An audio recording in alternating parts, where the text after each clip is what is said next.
Good morning, fellow councillors. Good morning, ladies and gentlemen. Welcome to the Scarborough Whitby Area Committee held here in Whitby. I'll avoid the distraction of looking through the windows. It's a beautiful day.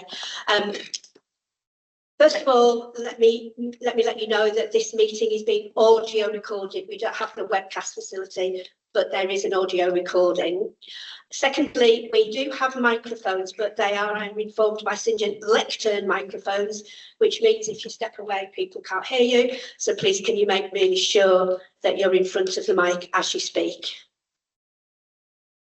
There are some changes to the agenda, which I'll get to in a moment. But first of all, the first item on the agenda is apologies for absence. St John, whose apologies do we have? From councillors Tom Seston, Subhash Sharma and Derek Basterman. Thank you. And then the second item on the agenda is minutes of the meeting held the 28th of November 2025.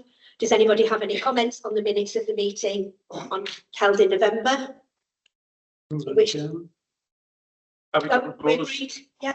Removed. Thank you. I'll sign those as a true record when I get a moment. Thank you. And now we're on to declarations of interest. So before I take that, I'll just notify you of the changes to the agenda. So apologies from Alison Hume. She is unfortunately unwell, unable to attend today. We are going, in the light of your attendance, I'm assuming you're here for the cliff lift. We are going to take the cliff lift as the first item on the agenda. And then I need to make it clear to you that we are not a decision-making body. We are a public consultation advisory body, and we will be making recommendations to the executive on the items on our agenda. We do not make the decisions. And on that note, I would like to ask for declarations of interest. Councillor Phillips. Thank you, Liz. I'm part of the decision-making body regarding the cliff lift, and therefore I'm here to listen, take back information. I won't be taking part in the discussion or any votes subsequent, so no, nothing should be inferred from that. But I'm part of the decision body, so I think it's only fair that I'm here to listen, but I'm not going to try and influence anybody. Thank you, Councillor Phillips. I appreciate that clarity. Is there anyone else around the table who has a declaration of interest on any of the items on the agenda? No, thank you very much. In which case, we'll now go on to item 4, which is my feedback from previous meetings. Excuse me while I rifle through my papers. So I've got a few updates from previous items we've looked at. I'll start with the welcome news. The speed limit on Newbridge Road in Whitby. Following on from the petition to this committee on the 28th of November, we did write to the Executive Member for Highways, and we have received a reply indicating that they will look at a 30-mile-an-hour speed limit on the new bridge. Scarborough football pitch, we've previously looked at this in some detail. Work is starting, hopefully as I sit here, on site to remedy the defects to ensure a stable base for the new pitch to be laid. It is expected that this phase will take between 8 and 10 weeks to complete, and then the new pitch surface will be put in place ahead of the start of the next football season in the summer, which to me means, I think, August. I have a lengthy update on the Alpamar site, which we will circulate to councillors, and I'll read some edited highlights. Officers are currently exploring a range of options for the future of the Alpamar site, bearing in mind that we have got a strategic master plan and North Bay regeneration area. A request for proposal has been issued to 5 specialist leisure agents, inviting them to propose and present potential strategies for the sale of the site. This is intended to inform the council's understanding of market interest, potential approaches, and is one element of the wider review being undertaken to inform consideration of future options for the Alpamar site. The RFP will focus on the freehold sale of Alpamar as an operational water park. However, bidders may propose offers incorporating one or more vacant development plots within the North Bay area. Councils will recall there are quite a few vacant plots within the North Bay area, where this can be justified as necessary to support Alpamar's long-term financial viability and contribute positively to the wider leisure and entertainment offer. Flamingo Land has been informed that the council is exploring future options for the asset, including a potential disposal. The Flamingo Land lease expires on the 31st of October of 2026. During the remaining terms of this lease, officers will continue to review and assess options for the future of the site, including but not limited to potential disposal. Officers will work to progress a preferred option within the time frame, although you appreciate it might be necessary, subject to mutual agreement, to extend the existing lease agreement with Flamingo Land.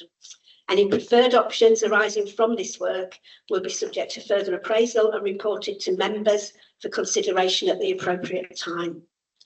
And then another item, there's been a lot in the press about tourism tax. I'm sure people have got their own personal views. We are fortunate in that we have timetabled for the Mayor, David Scaife, to attend this meeting on the 30th of September. I'm sure there'll be a number of issues that the council will want to talk to him about, but top of my list is the tourism tax. And then finally, and importantly for all of those interested in bathing water quality, this committee has called a special scrutiny meeting, an extraordinary meeting on Monday, the 23rd of March in Scarborough Town Hall.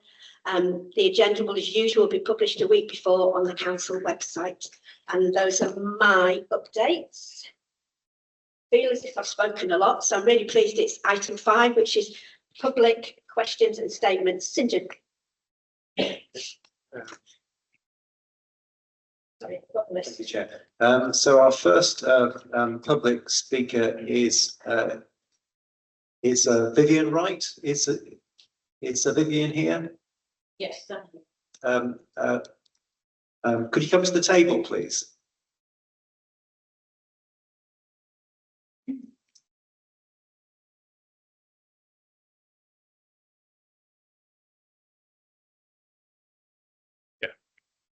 You. Good morning. Good morning, Ms. Wright. Could you take a seat if you'd be more comfortable, but you need to press the button on the microphone. Sorry, I'll press the O. Press the button and then we can all hear. Thank you so much. Thank you. Okay.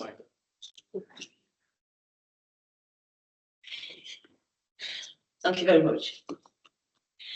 I refer to my question raised at the September meeting in respect of meetings to be held regularly at Whitby, when it was agreed that future meetings will be held alternately in Whitby from March 2026.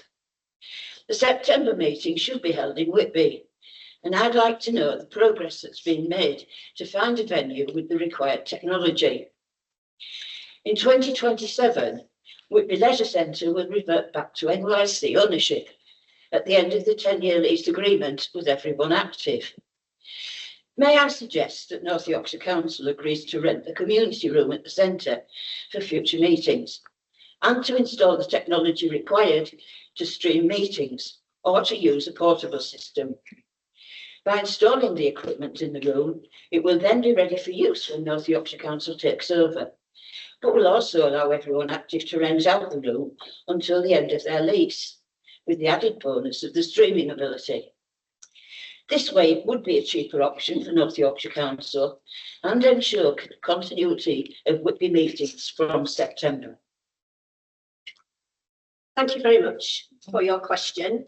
I've got a written answer, so I'll read that. I can confirm that for the forthcoming 2026-27 year, ordinary meetings of Scarborough and Whitby Area Committee will alternate between Scarborough and Whitby.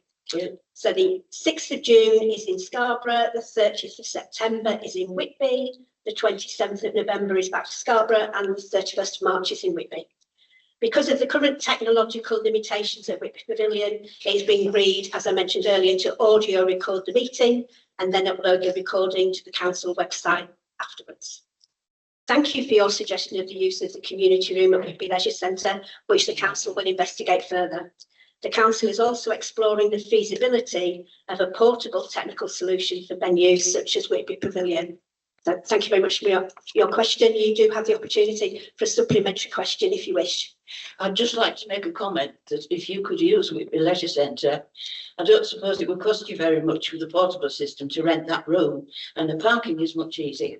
I'd accept your point about the parking, and the property division will be looking into the leisure centre, and as you correctly say, it will be coming into North Yorkshire ownership next year. So thank you very much. I'd just like to say that the parking has just proved a problem to me this morning. I can't walk very far. I parked halfway up the drive, came back down to find that the meter wasn't working. I noticed your car. And we will pick that up because a number of people have had problems. Thank you very much for your question. We now have a question from Councillor Sandra Turner, Mayor of Whitby. And I know you're here, Sandra. Hi.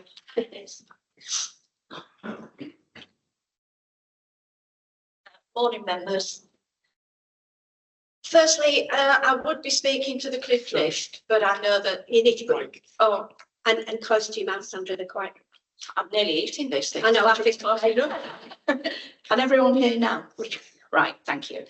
I just wanted to say that I would be asking a question about the cliff lift, but I'm very aware that residents have put several questions in, so I won't allude to those, other than the fact that I'm obviously totally supportive in us retaining our cliff lift in a working order, and being done for that. So my question to this committee is really that I'm looking for support. When North Yorkshire was first looking to go unitary, one of the biggest drivers of that was that they would work closely and collaboratively with every town and parish council. Now, just over the last year, we've had things happen in Whitby that we know nothing about. We had the infamous wheel on the West Cliff that we read about on Facebook. We've got of late sunken gardens that are being altered and improved, yes, which we applaud, but we knew nothing about. We've got things like a deep clean we know nothing about. And when I say we know nothing about that, I'm not referring to North Yorkshire councillors giving us updates when they attend monthly meetings of Whitby Town Council. I'm talking about the information actually coming direct to Whitby Town Council. Now, we may only be a Whitby Town Council, but we represent the residents of this town. And I think we have a right to have that information come forward to us, not view it and access it via Facebook or the supplementary information that comes from us from our North Yorkshire councillors. It's not working the way it was suggested it would in the initial startup. So what I am asking this committee to do, and bearing in mind that everything I'm talking about affects Whitby, and we are only a small residential population of around 13,000, but we do, on the figures, we get over 2 million visitors through this town every year. And I think that we deserve some collaboration with North Yorkshire Council to make sure that anything that's implemented, we are in view of, informed of, and take part in that decision. So my question to the committee, with the greatest respect, is, will the members of this committee contact the executive committee and request that all changes affecting Whitby are discussed with Whitby Town Council, and that no decisions will be made without Whitby Town Council agreement and support? Thank you, members. Thank you. So I will read the response. The parish charter adopted by the executive in July 2023 describes the working relationship between North Yorkshire Council and local councils. Among the council's pledges are to undertake statutory consultation with the parish sector, including planning, licensing and highways, engage with the parish sector on key issues that are likely to affect or be of particular interest to their area, follow government practice and allow 12 weeks for consultation where possible, unless there are significant reasons why this cannot be achieved, and the reasons are detailed. Provide the parish sector with sufficient information to enable them to reach an informed view on matters upon which they're being consulted. Support the engagement process through North Yorkshire Council councillors, and I'm pleased to say that you acknowledge that that happens. Take account of the views of the parish sector during the North Yorkshire Council budgeting setting process, providing information in a timely manner. However, it's important to know that Whitby Town Council remains a consultee among many on such matters, and the ultimate decisions rest with North Yorkshire Council. Can I make a personal observation, Sandra? There are 729, I think, when I looked, parishes across North Yorkshire. They don't all have parish councils or town councils, but there are 430 parish councils that North Yorkshire is dealing with, and I just need to put that in context of your request. You have the right for a supplementary question. I'm going to make a comment, it's not a question. I'm here representing Whitby Town, and I appreciate there are plenty of other parish and town councils, but I'm not here to represent them. Whitby, as I've said before, more than pulls its weight in this tourism income for this county. And I think out of pure respect, we should be informed when something's happening in our town. With the greatest respect to yourselves, you cannot be with us 24/7. We get an update once a month, and it's normally when things have happened, not when they're coming up. So again, I would say it's critical that if we are to maintain the Whitby that we all love and portray to be the golden egg of the county, we need that information coming forward. And I would sincerely hope that as representatives of those very residents across Whitby and Scarborough, members of this panel agree with me and will forward that request. And I aim particularly at Councillor Phillips, as a member of the Executive Committee. I would sincerely hope you take forward the very strong feelings that I'm putting forward, that we deserve representation in this town. Thank you.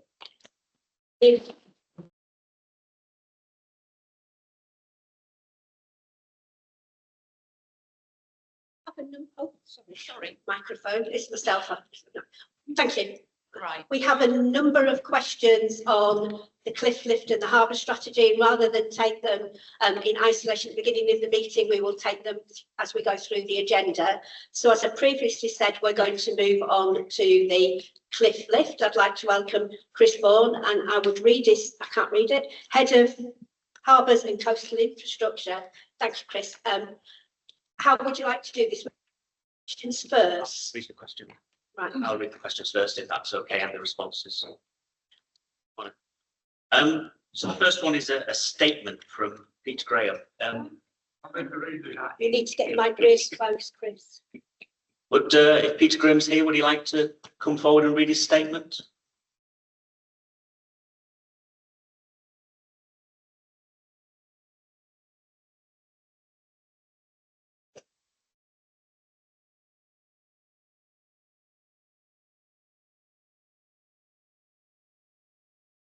Good morning, everyone.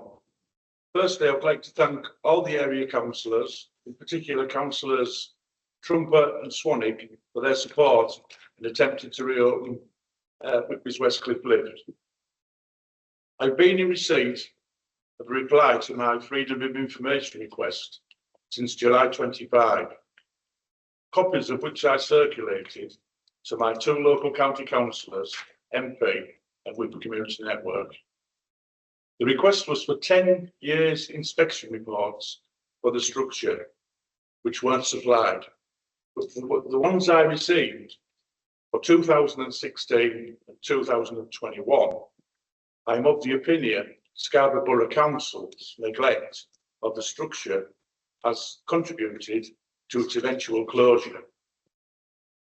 It would appear that there has been a major structural issue in the lift house, where the main beams have twisted, causing brickwork to be badly damaged. The roof structure is rotten with damp, and the concealed rainwater drain pipes have been recommended since 2016 to be surface fixed. I can only presume this is to make sure that any unseen water doesn't enter the shaft. Everything below the lift house becomes affected if the lift house is not repaired. Reading the two reports, 5 years apart, a lot of items are category C status and need to be category B. A few have become category D, hence the closure. In simple terms, if any of us had a water leak in our loft, which is easily accessible and easily repaired, would we leave it and wait until ceilings and floors below it started taking in water? We all know the answer is no. So why is it yes when it's Whitby Cliff lift? If the lift has to close, a new alternative place so the beach is accessible to everyone, a stipulation that if not fulfilled will result in North Yorkshire Council losing its only blue flag beach. Many countries I visit have lifts and even escalators for accessing beaches. So it's not a luxury, it's a necessity. A nippy standard minibus is not the solution. as the main people who need to use it are those with health and physical issues, where wheelchairs are unable to access a standard minibus. Scarborough Council's total neglect of both Whitby and Scarborough infrastructure, in particular the harbours, is in the past now, and it's up to North Yorkshire Council to sort it out. Please start with Whitby's cliff lift. I'd like to also add, I was told by a Whitby Disability Action Group volunteer on Saturday that at their recent meeting, they were a bit perplexed as to why no one from the council has spoken to them or indeed wish regarding the situation with cliff lift. Please, can someone speak to them? Thank you for your question. For statement.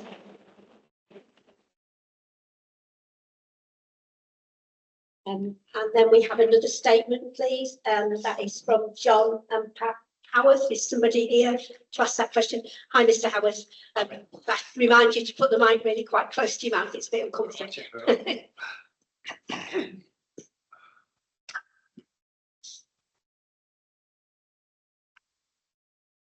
All right, yeah, I can hear that. As one of the many who braved the elements in support of Whitby's iconic and much needed cliff lift, I'd like to know how closure could even be considered given the obvious and growing need for access to the huts, cafe and toilet areas.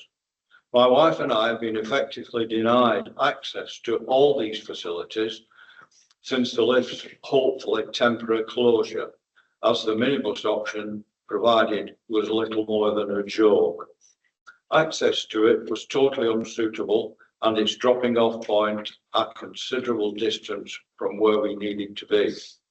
Whitby needs the lift and it's your job to make sure speedy repairs are put in place and a suitable and proper maintenance schedule instigated. Thank you.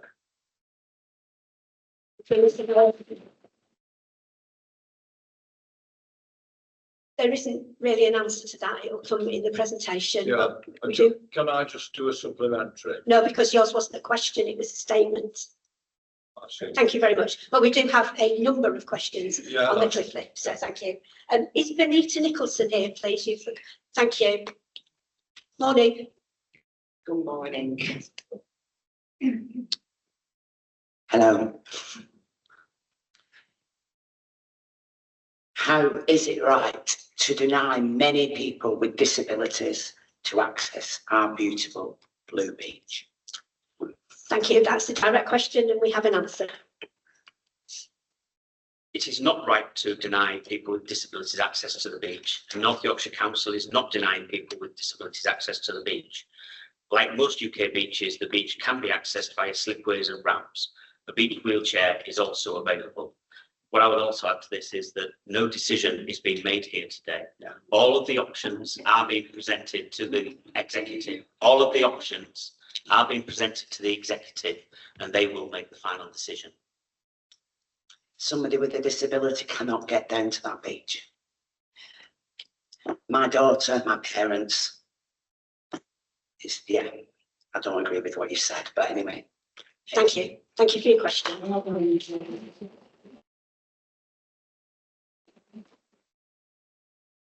I have a number of further questions. Excuse me. That Councillor Trumpler is going to give me relief from speaking by asking the questions on behalf of the residents. Thank you, Chair. And I do have 3 questions from residents to read out. So the first question is from Mrs. Hugh Stewart. It is difficult to see without an accurate, up-to-date costing how the council can make a decision on whether to repair the Whitby Cliff lift. Therefore, have you had any recent quotes for the repair of Whitby Cliff lift and the necessary work needed? If so, when will they be made public? That's the first question. No, I'll reply to each one. The council has not had any recent quotes for the repair of the lift. However, the quotes from 2020 show the huge financial scale of the potential problem and the costs are not expected to decrease since 2020. However, it might be that the question of obtaining quotes is one of the suggestions that this committee might wish to put forward to the executive when it considers the options. Thank you. Next question. So I obviously, do I have a supplementary on behalf of Mr. Sue Stewart? You can have a supplementary, of course. So I think that's, again, obviously we'll be discussing this further when we get to the point, but I think in light of the recent report from Anglo American, I think an up-to-date survey is required. So the next question is from Avril Jefferson. So Whitby is North Yorkshire's cash cow and jewel in the crown. The cliff lift is essential for me to access my beach at the promenade. I have had a deliberating stroke. The paths are too dangerous for me to navigate and the bus wasn't reliable or fit for purpose. Are you willing for Whitby to lose its prestigious Blue Flag Award and discriminate against the disabled, the elderly and the young families making our fantastic beach inaccessible? Whitby Beach has been the recipient of a Blue Flag Award, highlighting its superior water quality, environmental management and safety standards for over 10 years. The Blue Flag Award does not and has not ever relied on the provision of either the former cliff lift or the replacement bus service. It simply doesn't form any part of the application for the Blue Flag. Thank you. Do I have another supplementary? Yeah, of course. I think the blue flag is great. Like Whitby does have a blue flag, and it's so important to our town and to our residents. But I think it's also important that everybody is able to access our fantastic beach and and beaches, etc. So again, this is why we need to repair the cliff lift.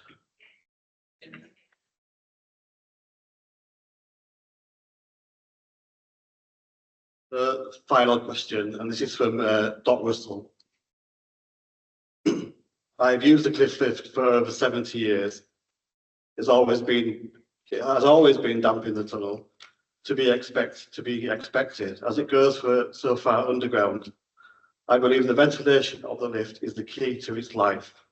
And if not, if it is repaired, will you guarantee? If it isn't repaired, will you guarantee an ongoing maintenance plan? So if it is repaired, will you guarantee an ongoing maintenance plan so this scenario doesn't happen again?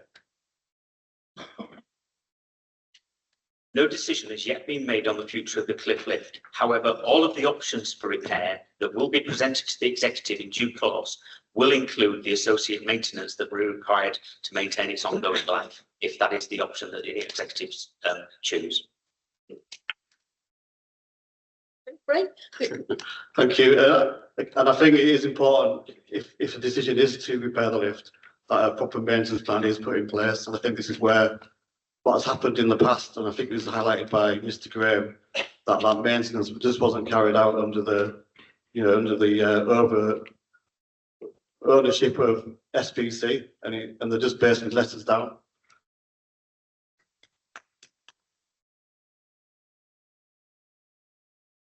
Thank you. And I know you weren't lose sight of it, but I've made 2 notes as a result of those questions. So we have a recommendation for an up-to-date survey and a recommendation, I think Mr. Vaughan has said that they're going to capture that, for a maintenance programme for the lift should it be reopened. Is there anything I've missed on those? Those are the 2 main things. No, I think an up-to-date survey is so important, and a proper maintenance plan. The 2 main issues. Again, this is a legacy issue that NYC have taken on, and if the position is to repair them, we need to make sure that it doesn't end up in this state again. Thank you, Councillor Trumper, for asking those questions on behalf of your residents. Thank you to people in the audience who asked their questions too. Mr. Vaughan, would you like to take us through your, I was going to say presentation, but we're in the facilities, so the papers on the cliff list. Thank you, Chair.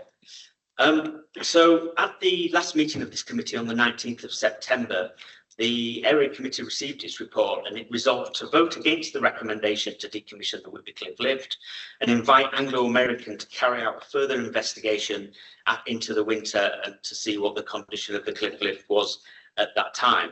There was also a request for a full public consultation on the future of the cliff lift.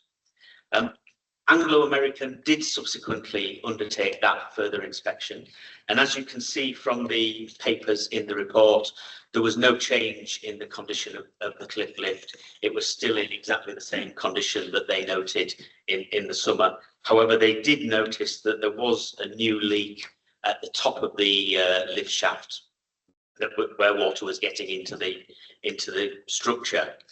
I'm not here to argue against the resolution that you have already made. Members have already made their feelings very clear, as have members of the public. Realistically, this is a financial question that the executive will face in the future.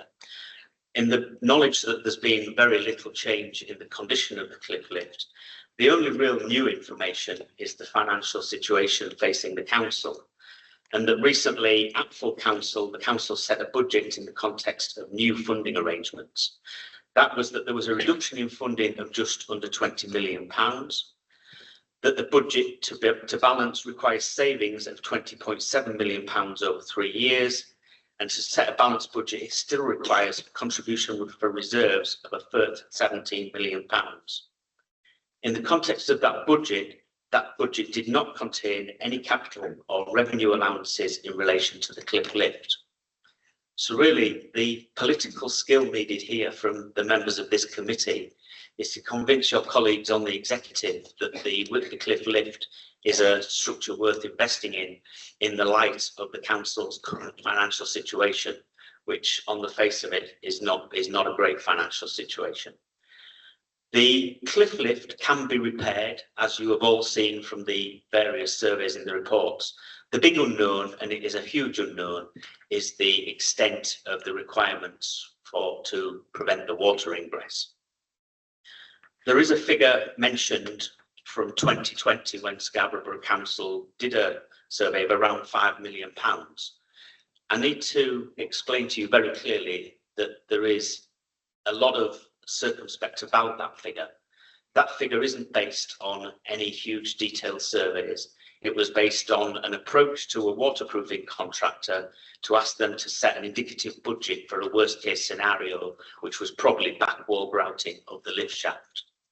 That does not mean that back wall grouting is required. It means, as clearly said in their report, further extensive surveys are needed in order to decide that. And you've heard today from the questions and the responses that have been given that if the executive were to proceed to repair the cliff lift, surveys would be the first way forward. The original report from Scarborough Council in 2020 recommended 9 surveys. There is also the need for the waterproofing survey. So that's all really that I have to have. There is not a lot of new information on the cliff lift. And it's, I think, for the committee to make its case to the executive. Thank you, Chris. Councillor Swanwick.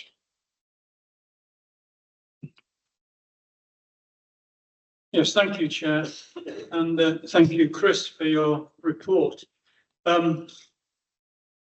This seems to be a standing item on our agenda, what happens to the cliff lift. But I'll just remind you where we started, because Chris has mentioned some sums there, and I'd just like to question the strength of those figures. And I have done publicly in the past. The figure of 5 million to restore the lift to working order and deal with what was perceived to be a problem with ingress into the shaft was, I think, a fantasy figure, which was plucked out of a hat. And I don't actually think that when it comes to it, that could be substantiated. I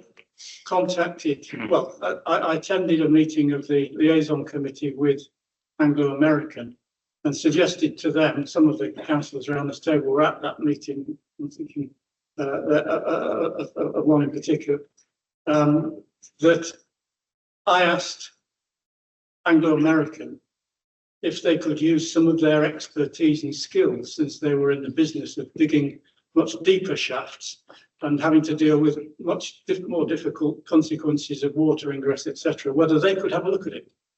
And they came last summer and they had a look at it, and their conclusion was that it was dry. So when we met in September last, And we passed the resolution that has been mentioned already about Whitby councillors and Scarborough councillors not wishing to see a closure. Then the question was, can we accept that the decision, the information that was supplied by Anglo American stands up to scrutiny? And so the question was, if it's dry in the summer, after a very dry summer, is it going to be dry in the winter? And I think we've got an answer to that now. And the answer was that it's still the same as it was in August, I think, when they last looked, when we'd had several dry weeks, several dry months. So there's something wrong with those figures. And I think the sooner the council accepts that there is those figures that were compiled by Scarborough Borough Council now nearly 10 years ago need to be just thrown away and start again, the better. I think that what needs to be done now is what has been said already. We do need another survey that actually looks at the possibility of bringing the cliff lift back into use, dealing with the mechanical aspects that have been mentioned already in the questions, and not only that, but to look at a business plan for how going forward, cliff lift actually pays its way, or at least operates on minimum support. There's those questions, I think, which need to be answered, and I think the officers need to provide the executive with rather better figures than they've done in the past, because I think working on figures from nearly 10 years ago prepared by Scarborough Borough Council, I think, as it was said by a company that was asked to look at the worst case scenario, is really not good enough. And I don't think we can give any credence to this 500,000 figure or 600,000 figure that is being suggested might be necessary, even if we have a dry lift shaft, to bring them back into service. So how we word this resolution, this motion, Chair, I think it is important, because it's not just a matter of saying we're asking the executive to look at committing £500,000 to doing the necessary repairs to the mechanism. We're actually saying, no, we want a proper business plan for this going on into the future, prepared up to date, where the brief is to get it running and to get it operational and get it usable by people going into the future. Thank you, Councillor Sonic.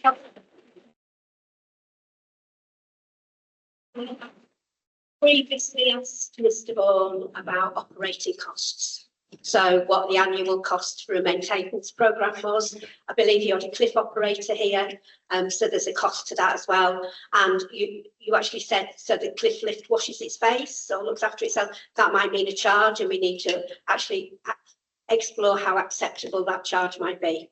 I've got a number of people. So next up is Councillor Broadbent, please.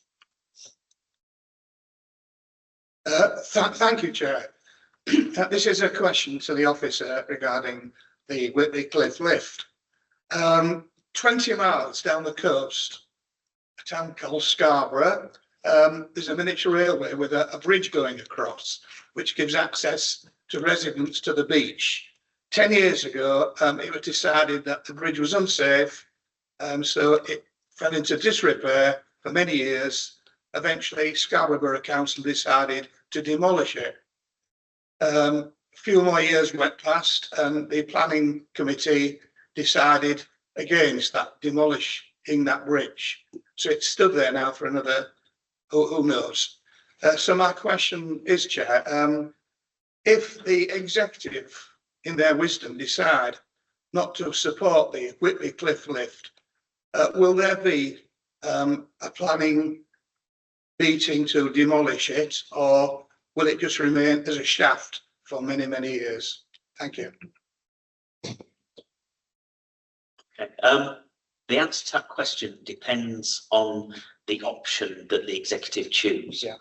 And that all relates entirely to the top building, which is in a conservation area. Yeah. If the executive were to choose a decommission option which required the demolition of the top building, then yes, planning permission would be required, and you would need a new planning decision before you could proceed to demolish that. If the decision was to retain the top building, then I do not think that you would need a planning permission to repair that and retain the top building. Thank you for that. Thank you. Councillors, I've got 4 people down to speak. I'm going to take those 4 unless anyone, Janet. Is there anybody else? Because we are on the clock as always. So I'll work through the 5 I've got now. Thank you, Janet. Councillor Trump, please. Thank you, Chair. I've already made my opinion clear that we need a proper survey carried out, and Councillor Swanwick, I think that was a proposal from yourself just then regarding a proper survey carried out, a proper business plan. And really, the information previously just doesn't stack up. That £5 million is just being pulled out of the air. I think that's been confirmed. So, you know, the executive cannot make a decision on that basically information. We need a proper survey so they can make an informed decision. But also, you know, and I've been looking at the figures just in this recent report. To decommission the lift would cost up to £540,000. I mean, that is not value for money to fill in a hole. I mean, that is just ridiculous. Things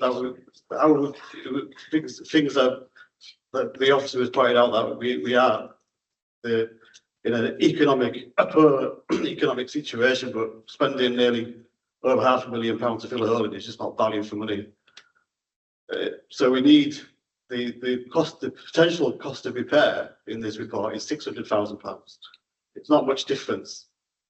So we need to carry out the survey, get a proper survey carried out in regards to the potential cost of putting a proper ventilation system in. We need a proper business plan, and then we can move forward and repair the lift. That's what we need to do. We need to repair the lift, and that's our second Councillor Swanwick's motion proposal that we need to take to the executive, not to make a decision on decommissioning, but to make a decision on basically commissioning a new survey so we can make an informed decision for the future. Thank you, Councillor Trump. I wasn't proposing to take Councillor Swanwick's motion as a motion at this stage because I want to hear from everybody else. But I've captured all the things that everyone said, and I will, on behalf of the committee, table I'll table it in Neil Swanwick's name, and you are very welcome to second it, because I don't think we're going to hear anything very different to what you've already said, but I want to make sure that we capture all the words. So there'll be some of your wording in it, there'll be some of Neil's wording in it, and anyone else who's got anything valuable to contribute to that debate. Not losing it, I'm just saving it till the end of the debate. Next person up, please. Sorry, Councillor Chance. Thank you, Chairman. Given the importance of the cliff lift to local residents and the economy of Whitby, I can't support its closure, and I've said that right from the start. My history with the cliff lift, like Dot's, goes back a considerable number of years. In 1964, some of the people who are my age or slightly older will remember there used to be fruit machines down at the end of the cliff lift tunnel. And I was the poor sucker who used to keep collecting the money and maintaining the machines. So I have a long history with the cliff lift. And I've said before that it was always damp in the tunnel, and I remember it well, but there was always water that used to come down the inside of the shaft as well. I will address the matter of the £5 million and my view. I think the £5 million was a figure that was plucked out of the air to justify inaction by Scarborough Borough Council. I've always believed that, and the closure of the cliff lift, at the time we were told it was going to be closed for a year, and it's just gone on and on and on, and it's been neglected for many years. And I think that was the aim of Scarborough Borough Council at that time, to kick it down the road. The condition the condition of the shaft itself hasn't changed since it was inspected by Anglo-American on our behalf in the summer. And the argument then was, well, that was in the summer and it would be dry then. So we asked for it to be inspected in the winter after we'd had some rain, and by God, we had a lot of rain. And the condition hasn't changed. So I'm absolutely convinced that the cliff lift should be repaired. The recommendation that should go to the executive is that it should be repaired for all the reasons stated by Neil and Phil. On that matter, I rest my case, and I will be pushing this committee to recommend that to the executive.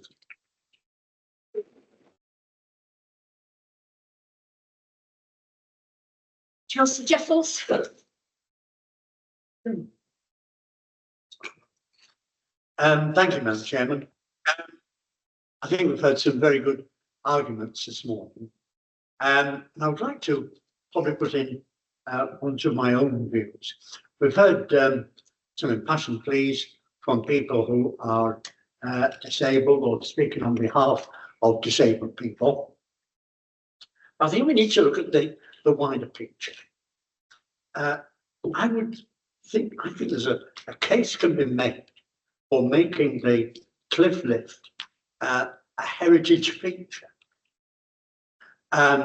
In terms of making it somewhere everybody can go. I'm thinking not just of the disabled, elderly, but mums, dads, and youngsters going up and down there. I'm sure it has a big appeal to them. And there will, of course, be quite a significant cost of removal of the lift if it is not restored. And I cast my mind back to the days when there was some heated debates about the bridge linking the east and west side of Whitby, particularly after the building of the new bridge. And feelings were rightly being held by many people that bridge should be retained, and rightly so.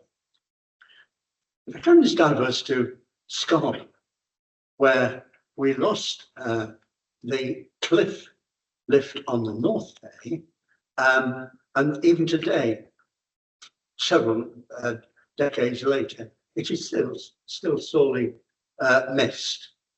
There will be a cost of demolition of the Whitby lift, and I think that needs to be taken into account.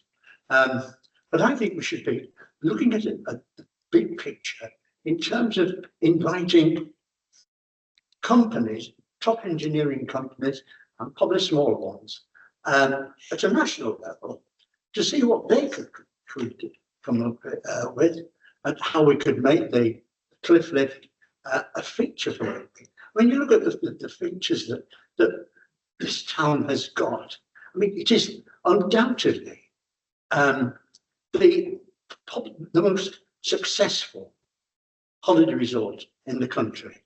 And I say that as someone who's been chairman of the British Resorts Association. And as soon as you mention Whitby, everybody immediately knows what you're talking about, and they know its potential. And we have seen the town go from having high unemployment to a town now that is so buoyant that it's almost become a victim of its own success. It is a great opportunity for Whitby.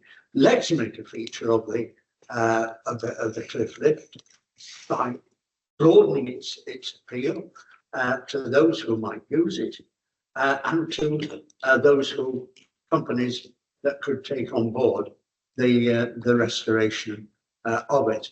I'm 100% behind Neil Swanwick and Phil Trumper in their aspirations, and I think if we can get this message over to the executive at County Hall, it will be to everybody's advantage, and to Whitby's in particular. So I'll leave it with those comments. Thank you, Councillor.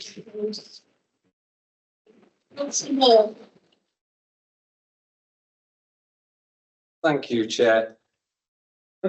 We've heard how this might ultimately come down to being a financial decision. Well, even taking into account the council's financial position, to roll back on accessibility options for both residents and tourists, it just simply cannot be an option. I've recently become temporarily disabled, and I'm learning very swiftly what it means to be unintentionally marginalised. I've heard today how the minibus is unfit. It doesn't have a ramp. You can't get chairs off and on it. It parks too far away. I know that NYC has accrued capital reserves. It has assets that are in line to be deposed. The committee, this ACC, should send a message to the exec that it must commit to reinstate Whitby cliff lift. Thank you. Okay. Councillor Jefferson, you were going to be last, but Councillor Pearson's been batting his eyelashes at me, so you and then Councillor Pearson and absolutely nobody else, but thank you. Could I put some wording? I've got some wording. Oh, okay, so about it. Shall I swap? I'll propose my wording, then you can correct me if you like. Or I can take yours out, I don't mind. Do you want to pass the paper round? Is that all right? Councillor Jefferson. Thank you, Chairman. Okay. I don't want to repeat what everybody else has said, but I agree with what's been said today. I'm not going to name all the councillors, that we have to save this lift. I think it's very important for the heritage of Whitby and as a tourist resort itself. And the comparisons have already been drawn, the cost to repair and the cost to fill in. And I'll reiterate my fight to keep Scarborough's futurist theatre when we paid 4 million to demolish, and I'd got people who do the work for nothing, and I still can't forget that. And that was to the detriment of the whole of Scarborough and in fact the borough. The other thing I would like to relate to today is the petition. When I did a petition for the futurist, people had to live, work or study in that region, which I presume when Councillor Trumper did his would have applied to Whitby. Now, can you imagine what the petition would have totaled if you got it from the visitors who actually come to this town? I think you've got to consider that. To get the number of people you did by residents was overwhelming and showed how much support there is for it. But you have to consider the economy of this town, and tourism is your economy, the driver. So somewhere on the line, I'm sure there can be some form of charge, even if it's £1 to go up and £1 to come down. You quoted there Scarborough spa lift, and I'm always fascinated. It is more money to go up than it is to come down. Probably because they have to pull it, but I think it's, you know, you can laugh about this and make it, but to me we've got to really put it to the executive that this has to be saved. It's the economy of Whitby. The economy could fail. It has in Scarborough by the loss of the future if the nighttime economy has gone. I managed to save not charging for parking after 6 last week, but that's just a minor thing. We've got to preserve our economy and employment. So I will support whatever Councillor Swanwick and Councillor Trumper, aided by Councillor Chance, want to say this to go to the executive. Do a survey. If it was dry in August and it was dry in January, and my goodness, we've had some rain. We've had more rain in January than I can ever think of. You couldn't go out without bringing your mac on. So if it's managed to stay dry, then there can't be that much wrong. So let's move forward with the motion. Thank you, Chair. Thank you. Councillor Pearson. Councillor Pearson. Thank you, Chair.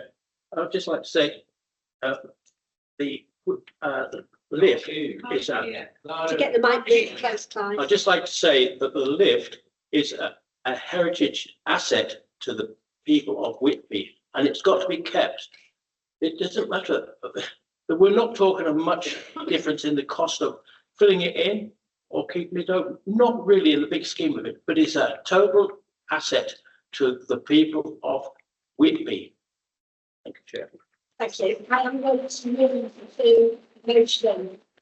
Right. So you've just seen me colluding with Councillor Swanwick to make sure we capture the same words. So I'll try and read this slowly. And first of all, we have an outbreak of unanimous support. It's not unknown, not counting you, Councillor Phipps, because you've excused yourself. It's not unknown in this committee for us all to be in violent agreement. So we are all in violent agreement about this issue. And I'll try and capture the essence of what's been said, bearing in mind there was some specific wording from individuals that I would want to do. So this committee recognises the importance of the historic heritage asset that the cliff lift is for Whitby. We request that the executive directs officers to look again at the cliff lift, with a view to repair and reopen because of the lack of information to support robust decision making in the papers we have before us. We therefore recommend the council commissions an up-to-date survey of the cliff lift with robust costings. There is a business plan for opening the cliff lift to include an annual maintenance plan, the ongoing costs of operating the cliff lift, so that we can ensure this valuable asset remains for the residents and visitors to Whitby. Is there anyone who would like to refine that? And I know it's difficult on the hoof, but that's the way motions go. I think that captures what we want to achieve. But I just want to highlight as well that half the population of the town signed that petition. That's how important it is to the people. Just maybe put that in somewhere. Councillor Chance? I would like to put something in there that to the benefit of disabled people. Yeah. You don't think that's captured just by residents and visitors? I don't want to other people. I think you need to highlight it. Okay. Right, I'd like to make a comment. no, sorry, it's not the way it works. If that, Councillor Swanwick, sorry. There was just a phrase that I'd quite like to add into that, and that was as a going concern. Okay. Because so far the reports have been about various means of shutting it down, and I'd like us to change the whole way that we look at it into a going concern going into the future. Yep, I can absolutely do that. Right, if that's okay, would you like to propose that motion since you originated the thought? So proposed by Councillor Swanwick, as read by me, seconded by Councillor Trumpet.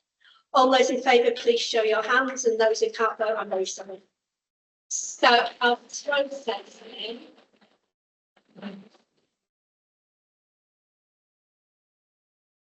The moment this is scheduled for the executive committee that will be held at Rydale House in Malton on the 17th of March. Just let me check. There's not been a change to that, Chris. Is that what you're expecting? I'm not aware of any change. Right. So it's going to the exec on the 17th of March.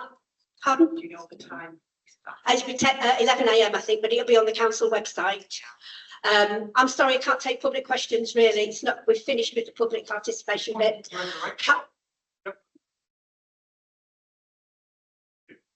Nobody's saying anything about, I'm sorry, but I'll have to ask you to be quiet, please. Excuse me, would you like to be quiet, please? So it will go to the executive on the 17th of March, which means that we need to be fairly prompt in turning this around. So we will agree the final wording. I will circulate it to councillors and we will submit that as soon as we can. The people, well, all of you, I guess, you're very welcome to attend the executive on the 17th of March. The same rules of engagement apply. You may table a public question in exactly the same way as you have done today, and you may ask a supplementary follow-up. I will rely on councillors Swanwick and Trumper if they wish to circulate the final wording of this to their residents so that you can ask a question that perhaps enhances what the motion is that we've agreed today, but that is entirely up to members of the public about how they want to do that. There is nothing else to add on this item, so I'm going to close this item down and I'm going to call a 5-minute break because I appreciate that some of you may not want to stay for the rest of the meeting. Thank you all very much. Well,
Give me the finance change really, you know.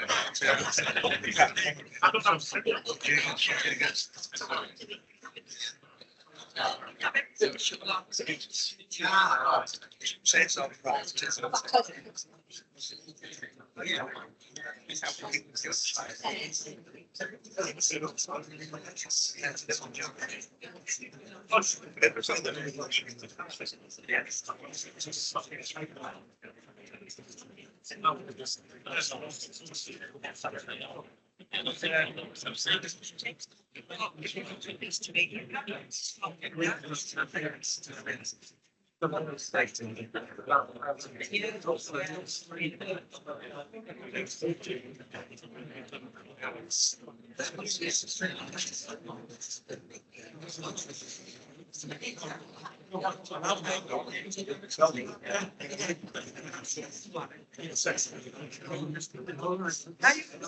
it's all right.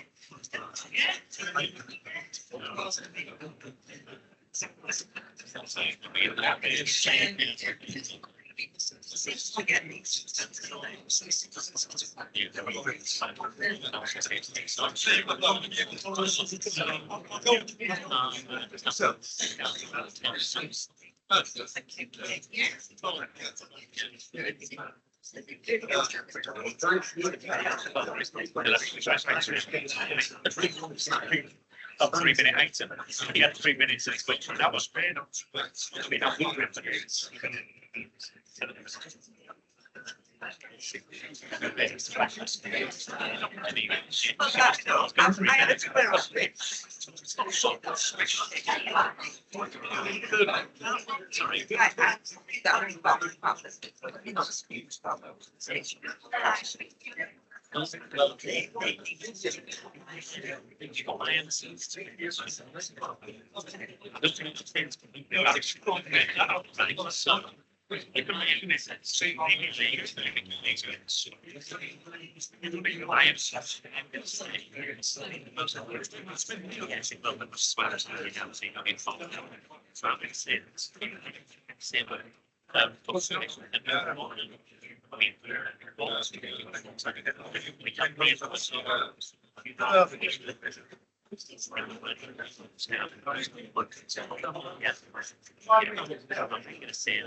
Strategy preparation, retail, these and then I'm also going to say there's and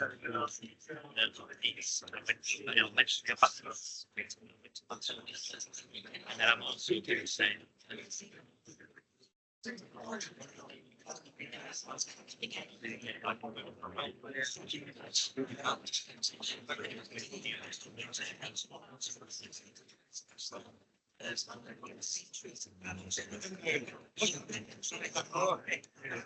It says, this is requirement. Yeah,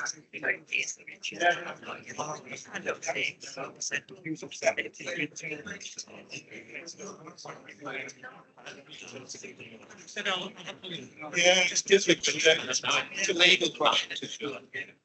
So.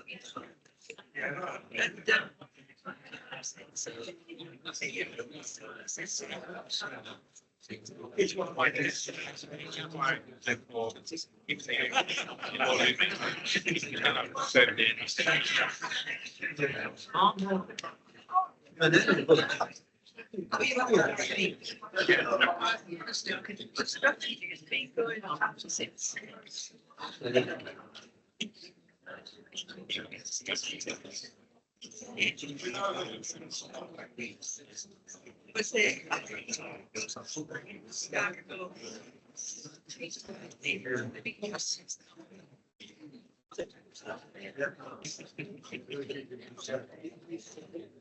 That consultation place.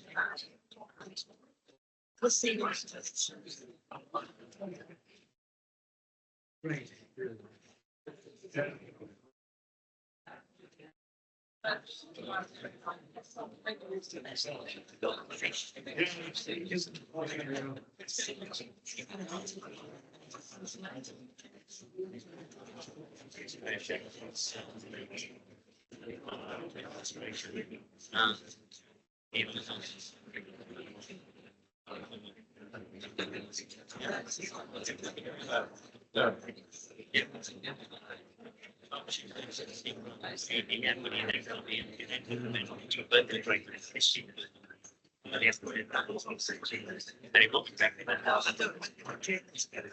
I know they're not, she told me there was some really late.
Councillors, please can we resume the meeting with the really important item on the harbour strategy?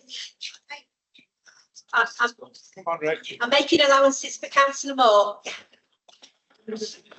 Yay! Speed it up. Nothing there. Yeah, self-inflicted. Come on, you go ahead. She's in the queue.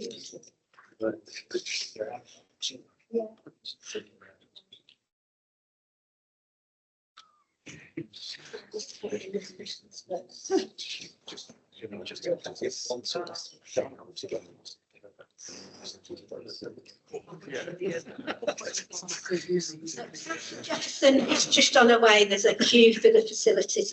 But while we wait for Janet to join us, because clearly she will have something to say in this matter, can I invite Mr. Corrigan to take a seat and the microphone there, please?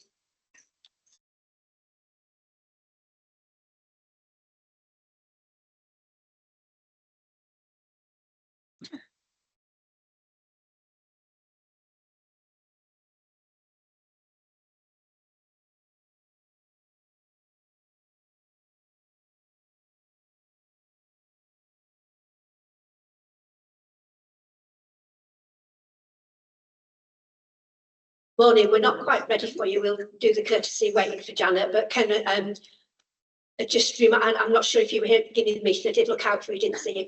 We agreed that we would take the questions that relate to the agenda item at the beginning of the agenda item.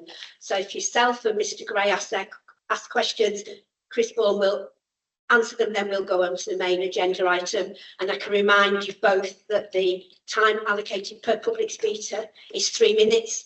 I'm a bit lenient, but don't push me too far because we've already had quite a lengthy meeting. So we'll just wait for Janet to come back and embarrass her when she comes in.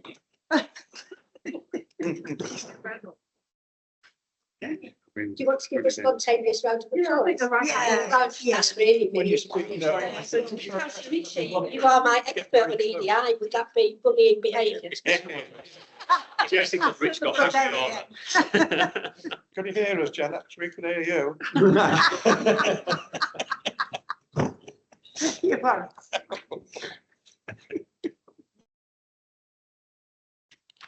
You're very welcome. Thank you everyone for coming back, and thank you especially to those members of the public who either stayed from the Cliff Lift item or have joined us specifically for this item. It's really good to see as many people as possible participating or observing local democracy. We are on to a changed agenda.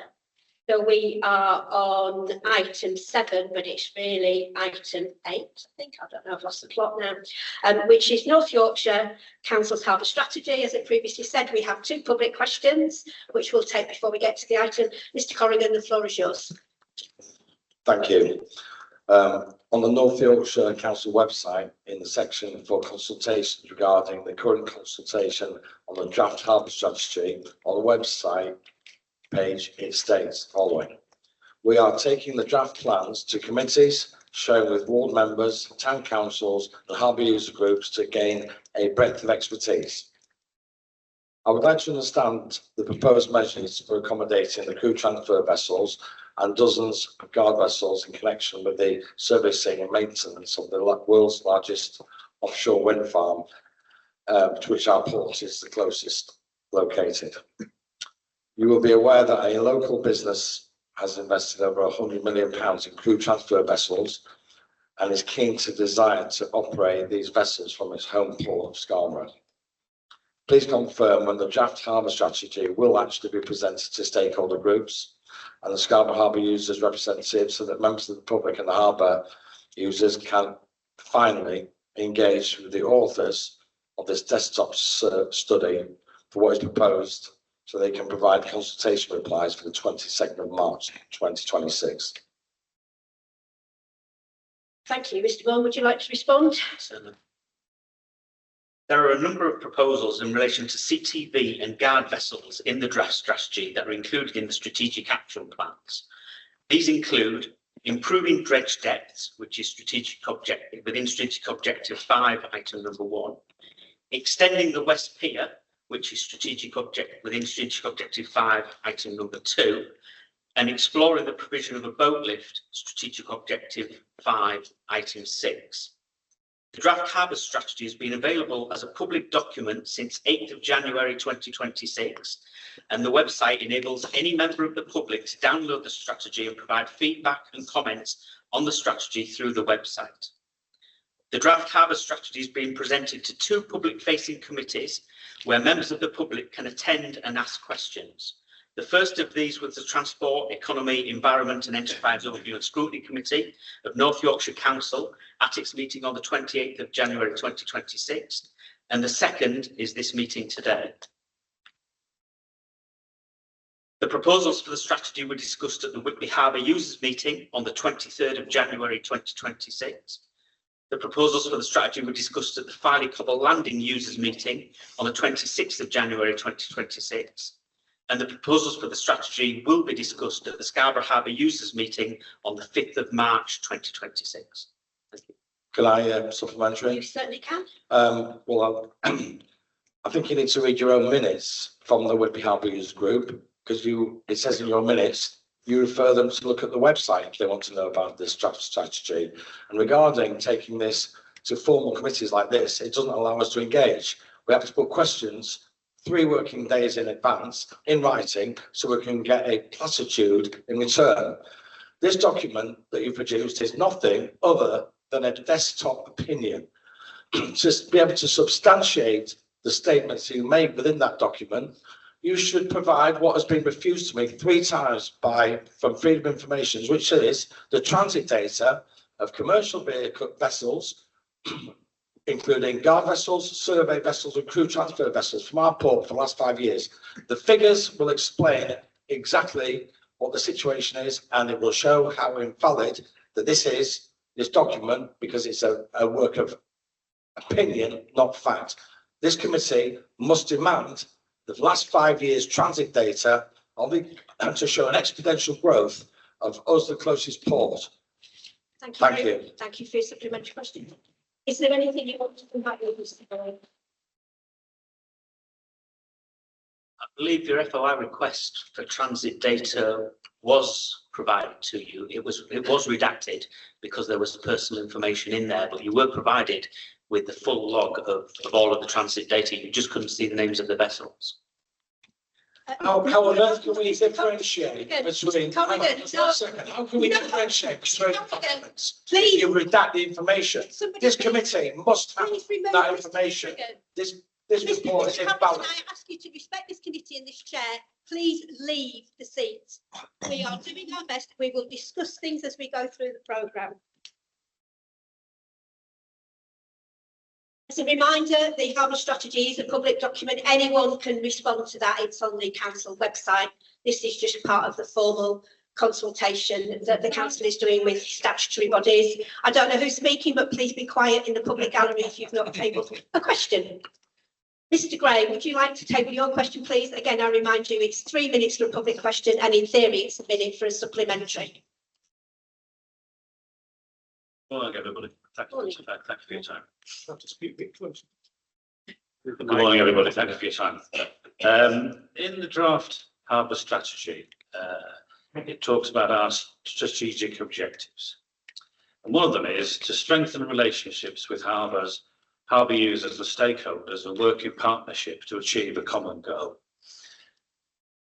What would that common goal be?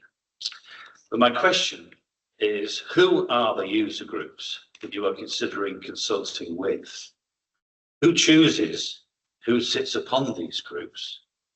And when will these groups be consulted formally? Thank you. Sorry. Thank you, Mr. Gray. Mr. Ball. Thank you. Prior to writing the strategy, the council set up 3 specific harbour development strategy working groups, which consisted of councillors, harbour users and other interested parties. The Scarborough Group meeting was held on 24th of July 2023. The Filey meeting was held on 28th of July 2023. And the Whitby meeting was held on the 31st of July 2023. In addition, the strategy was discussed at the following harbour user meetings. There are 3 meetings for Scarborough Harbour users on the 16th of September 23, 14th of November 23 and 24th of October 24.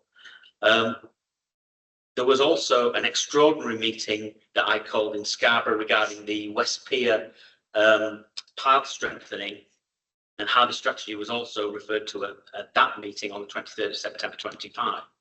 In respect of Whitby, the strategy was discussed at Whitby Harbour user meetings on the 16th of September 24, 29th of May 25, 21st of August 25 and 23rd of January 2026.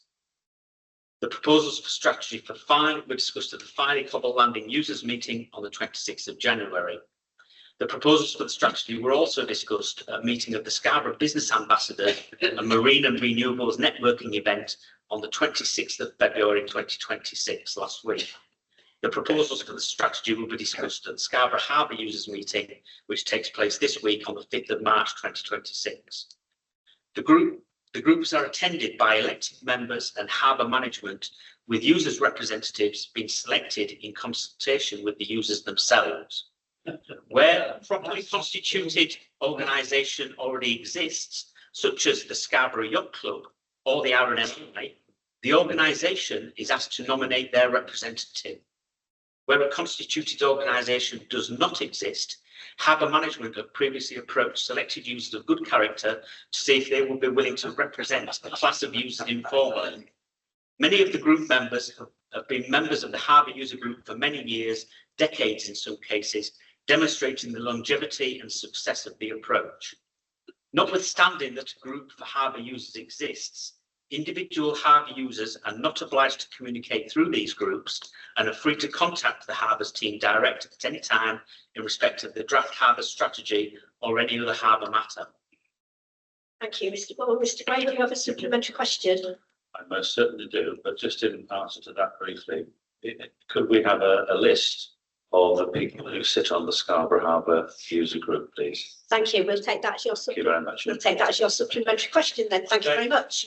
Thank you. Members of the public, can I remind you, please, to be quiet during the meeting? We have public participation. You've heard the 2 questions. I know feelings run high. I know you all have an opinion, but can you please be quiet? The acoustics in this room are bad enough as it is, and we're struggling a little bit with microphones, so you are not contributing or helping the debate. Thank you.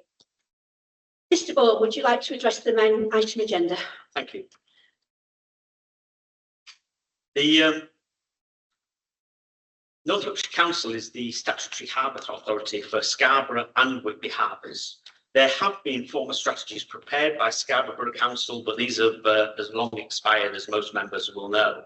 And this is the first opportunity for North Yorkshire Council to set out its visions for Scarborough Harbour, for Whitby Harbour and for Farley Cobble Landing. What we've done is go about preparing a strategy in consultation with as many people as possible, taking their views into account, then writing a strategy based on those views and the information that we collected from those people. And what we've come up with is a document that's quite a comprehensive document, but also meant to be an easy to read document. Within the executive summary, we have set out what the proposed vision and the proposed mission is for the harbours. So the vision is all about fulfilling the potential for Scarborough, Whitby and Farley to provide safe and sustainable facilities. We want to celebrate the rich maritime heritage and embrace innovation and economic growth. Looking at the mission is to manage the harbours to the benefit of current and future communities while preserving their historic value. What we've done as well is try to address a lot of the points that came up in the consultation. The way that we've done that is by, first of all, addressing governance and legislation. So it's become clear that an awful lot of parties don't understand how the harbours are governed. So we've set out in a section here what the governance process is. Excuse me, members of the public, I will clear the public gallery if you please be quiet. Thank you. So what we have done is set out in writing in its own section what the governance proposed, the way the harbours are governed by North Yorkshire Council. I am aware that suggestions have been made that there are alternative governance models, and it's correct that there are alternative governance models. At this point in time, North Yorkshire Council has chosen to govern the harbours through its executive function. But that doesn't mean that that necessarily has to be always the case. That could change. One suggestion that has already been made is that there could be a harbour board, which could be created in accordance with legislation. So, for example, in Whitby, you could create a harbour board that had 1/3 of members of the public or harbour users, and the rest being constituted from elected members. At this point in time, when we set off in our journey as North Yorkshire Council, the council didn't choose to fulfil that option, and members will probably be aware, but I don't believe anybody on this committee was a member of it. But there did used to be a harbour board for Whitby, which was created in, I think, around 2010, but ended in 2016. It didn't continue. So we've set out what the governance arrangements are, but part of the feedback that we might take on board from the feedback that we've received through this consultation is that there could be an alternative governance model available if the executive wanted to consider that. We've also covered important things like how we comply with the Port Marine Facilities Safety Code. And we've also noted the opportunities presented by offshore renewables as well. A SWOT analysis was carried out, and again, this SWOT analysis wasn't a desktop exercise carried out by council officers. This was a SWOT analysis that came from the users themselves as part of their working groups. The users themselves came up with these items that you've seen in the SWOT analysis. And so what we have done is we've come up with some strategic action plans. And we start in strategic objective number 1. And strategic objective number 1 primarily deals with ensuring safety and high standards of service. It's all about ensuring that we comply with the Port Marine Safety Code and that we're promoting a culture of safety within our harbours. The second strategic objective is about strengthening stakeholder relationships. And we talk about how we're going to improve our customer service approach, how we would seek to re-establish harbour groups and improve consultation. We also talk about developing a future communications plan with harbour users. Strategic objective 3 is about improving operational efficiency and resilience of the harbour. That's a piece of work that's already started. We are already looking at what our policies and procedures are and seeing if we can make that more efficient in any way. We also talk about the importance of dredging in here and recognising how important dredging is to maintaining the decks within our harbours. Strategic objective number 4 is about maintaining and upgrading the infrastructure. I don't think that anybody doubts when we say that the infrastructure within Scarborough and Whitby harbours has not been well maintained. We know it has not. What we are now trying to do is remedy that using funding that North Yorkshire Council is providing to maintain our infrastructure. And there has already been work achieved successfully in Whitby, where we did repairs to the fish quay, and work is ongoing on Scarborough and West Pier to do repairs to the inner West Pier parts. But then strategic objective 5 looks to the future, and that's about investing in new facilities and attracting growth areas, growth sectors, and attracting new development. And in there, we talk about improving dredge depth so that we can attract larger CTVs and hopefully get the operator who has invested £100 million to come and berth his vessels in Scarborough. We talk about extending the West Pier, a proposal that was put forward by the former Scarborough Harbour User Group. We also talk about improving moorings for the leisure people as well, both in Scarborough and in Whitby. There is not a lot that anybody could really disagree with in here. These are all really good, ambitious things that should be supported. Within strategic objective 6, we look at developing markets in fishing, in leisure, in tourism, and in renewables. We have already begun engagement. I was at a meeting with the offshore renewable industry last week to talk to them about how we can accommodate them within Scarborough Harbour and within Whitby Harbour, and we will continue that engagement. We're also looking at delivering education and training. Only a couple of miles from here, the Whitby Maritime Hub is under construction. That building will be completed in April. We had at the meeting last week, we talked about with potential tenants for that building. People are interested in taking that space now that it has been built. We also have people interested in offering education for marine training from that building as well. So it looks like that building, now that it's been realised, is going to be a success. In strategic objective 7, we talk about finance and ensuring robust financial management, how we'll manage our harbour reserves. And I know that members will be aware that there are now ring-fenced accounts for Scarborough Harbour and Whitby Harbour. We're also looking at exploring external funding opportunities, and there was an announcement last week that the government is about to open a new £360 million funding channel in relation to the offshore renewables market. We will be talking to harbour users in the near future about ways that we can access that fund for their benefit and for the benefit of the harbours. And then finally, we align ourselves in strategic objective number 7 with the climate agenda and in achieving environmental sustainability and the Council's net zero goals. How we will manage our water quality, and also how we will facilitate biodiversity net gain. We also look here, importantly, particularly in Whitby, to how we will align ourselves with the shoreline management plan defence strategies. Members will be aware that the piers and the extension arms in Whitby are both due to have improvements sometime in the 2030s.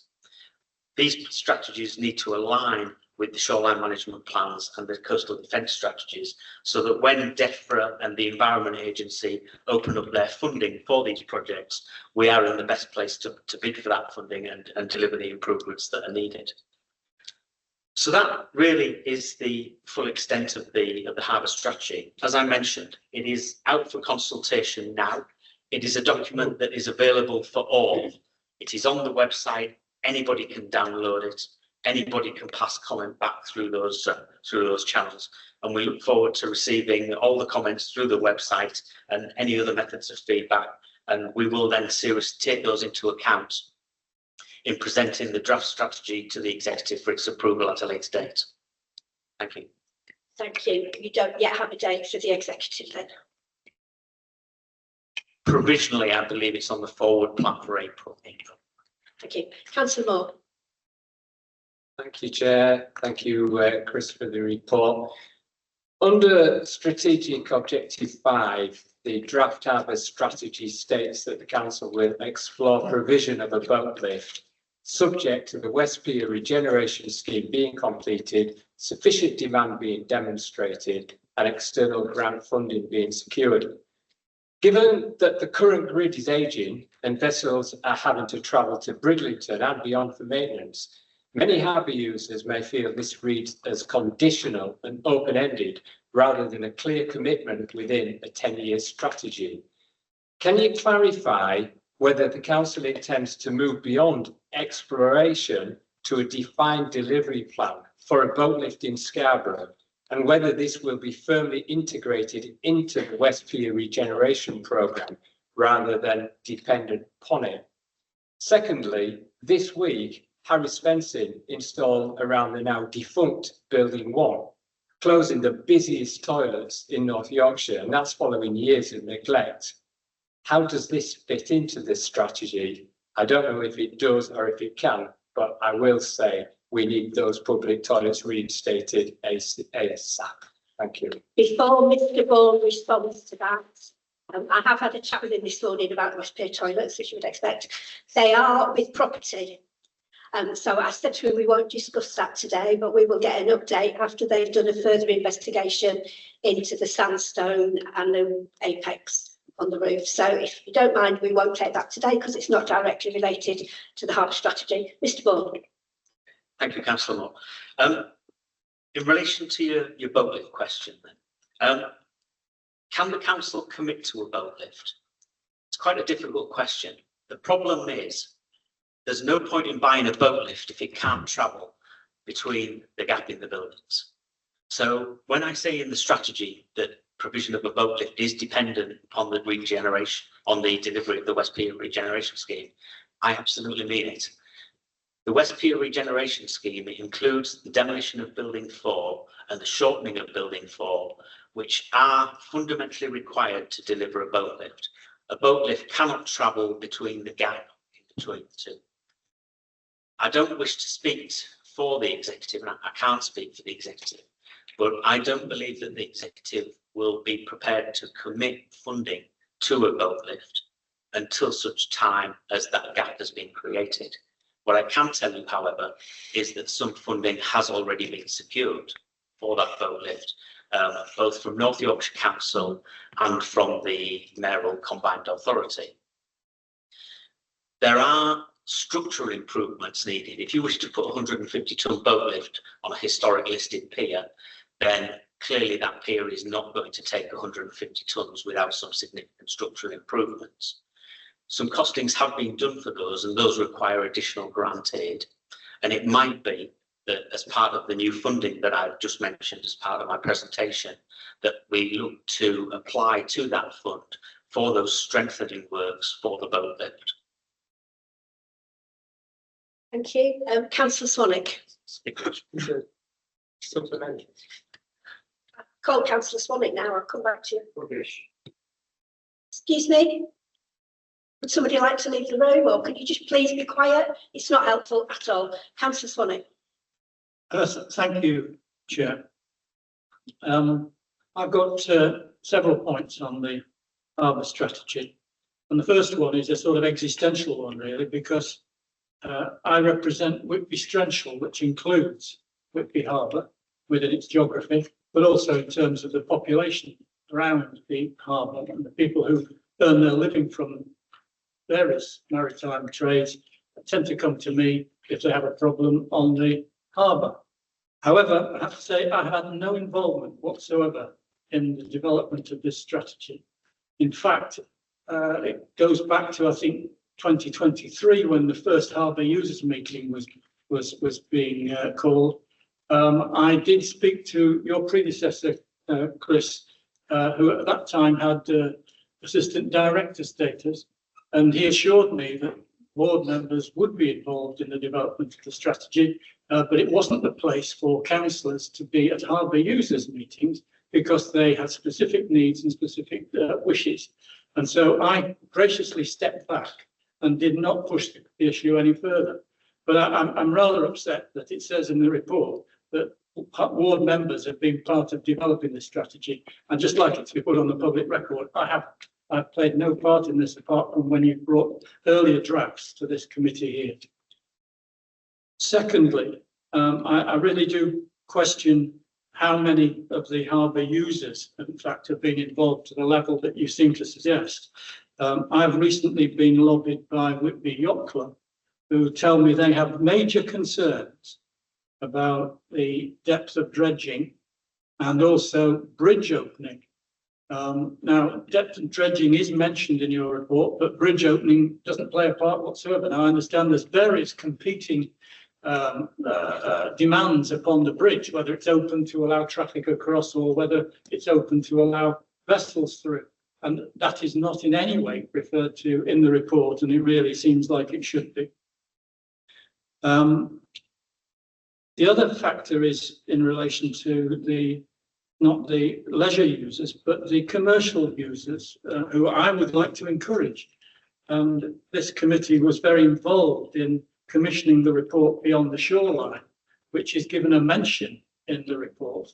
It said it should be this strategy should be read in conjunction with Council's complementary Beyond the Shoreline report dated March 2025, but doesn't actually use any of that information. In fact, I would have thought it would make absolute sense, and it's the usual thing that happens in these reports, is you take a few key themes from a significant report like that and incorporate them into the report, attributing them so that people can see where you've got the information from. That doesn't seem to have happened. It's just this passing reference. I think that Beyond the Shoreline is an excellent report, and it shows the possibilities for all the harbours along this coast to gain the economic benefits from the developing wind farm operations in the North Sea, in particular Dogger Bank, which has just been given this amazing contract for 8.4 gig of electricity, which is clearly now at the focus of world attention, and yet we don't seem to be really giving it the justice that it describes. I'm comforted by the fact that you said in your report, Chris, that you have been speaking to some of the operators, and that's good. But we're way behind the curve on that, and we really need to run to catch up because others have got in there first. Finally, in the strengths and weaknesses, there's a reference to the difficulties of road connections to Whitby Harbour. And I understand that was fundamentally the reason why some of the port traffic that used to exist, timber ships, etc., that came into Whitby, could no longer continue because the roads were too busy, the roads were too windy. Bringing huge articulated vehicles into Whitby was very difficult. But there is one saving grace that Whitby has, and that is a railway line connection. And there's no mention anywhere in the assets that Whitby Harbour has a rail line connection. My understanding is that a lot of small ports will give their right arms for a rail line connection, because it means not only have you got access into the rail network, but you can actually take traffic off the roads rather than putting traffic on the roads. So where was that in your discussion and why is it missed out? I have raised this with the mayor because the mayor's economic regeneration officer seemed to be blissfully unaware that there was a rail line to Whitby, but there's been a rail line to Whitby at probably 150 years, I think. It's still there and it still connects to the network. So maybe you could answer those questions, please. Certainly. I'll come to your point first about the representation of ward councillors at Harbour User Group. So, as you quite rightly said, that was a decision of my predecessor, although I'm not sure why he would have made that when, as Councillor Jefferson can testify, ward members are members of Harbour User Group in Scarborough, and Filey ward members are members of the Harbour User Group in Filey. So, Councillor Swanwick, what I'm going to do is extend a personal invitation to both yourself and to Councillor Trumper and say, why don't you please attend the next Whitby Harbour User Group? And now I would value your attendance at that. I think a mistake has been made in the past, and I've got the opportunity to correct that now, and I would like to take that. You mentioned the comments from the Whitby Yacht Club, which I have seen overnight, and in particular extend to the bridge openings. Dredging is addressed in the strategy already. I don't intend to focus any more on that. There is a reason that bridge openings was not addressed in the strategy. I'm very clear on what Whitby Yacht Club want as an organisation. However, we did hold discussions with other harbour users, particularly the commercial fishermen. I think what Whitby Yacht Club want is to look at a model potentially where we look at the basis on which the staffing of the bridge and how it's manned. At the moment, the bridge opens 24 hours a day, 7 days a week, 365 days a year on a 2-hour cycle either side of high tide. So as the high tide moves around every single day, so the operatives are employed 4 hours and it moves around like that. Whitby Yacht Club suggests that there might be alternative methods of operating the bridge, which perhaps might involve not opening it overnight. However, when you talk to commercial fishermen, perhaps some of them rely on the bridge. So there isn't an easy solution to this. But what I am going to say is the purpose of this being a draft strategy is to take on board consultation feedback. And so I've received some important feedback here. It proves that the system is working. And I will go away after this meeting and discuss whether we need to include something about reviewing bridge openings in one of the strategic objectives. Likewise, on the strengths and weaknesses, you've correctly mentioned the rail connection into Whitby, Councillor Swanwick. However, during the preparation of the strategy, when we consulted with users and with the strategy working groups, none of them mentioned rail either. I suspect it might be related to cargo. So perhaps the rail industry was very useful when cargo was coming into Whitby, but Whitby hasn't seen cargo for many, many years. However, again, it's a draft strategy. If you feel, as members of this committee, that it's important to refer to the rail connections, I'd be quite happy to put those into the strategic objectives. That is the very point of what we are trying to achieve here. The one other issue was beyond the shoreline. Oh, sorry, beyond the shoreline. That might be my error, or maybe not. I chose to refer to beyond the shoreline by reference. I've made a very clear reference to it. I haven't deliberately taken any sections of beyond the shoreline and put them into this document. My personal view, and this was my decision, I didn't want to make it too big a document that became unwieldy. Beyond the shoreline is a thicker, larger document than this.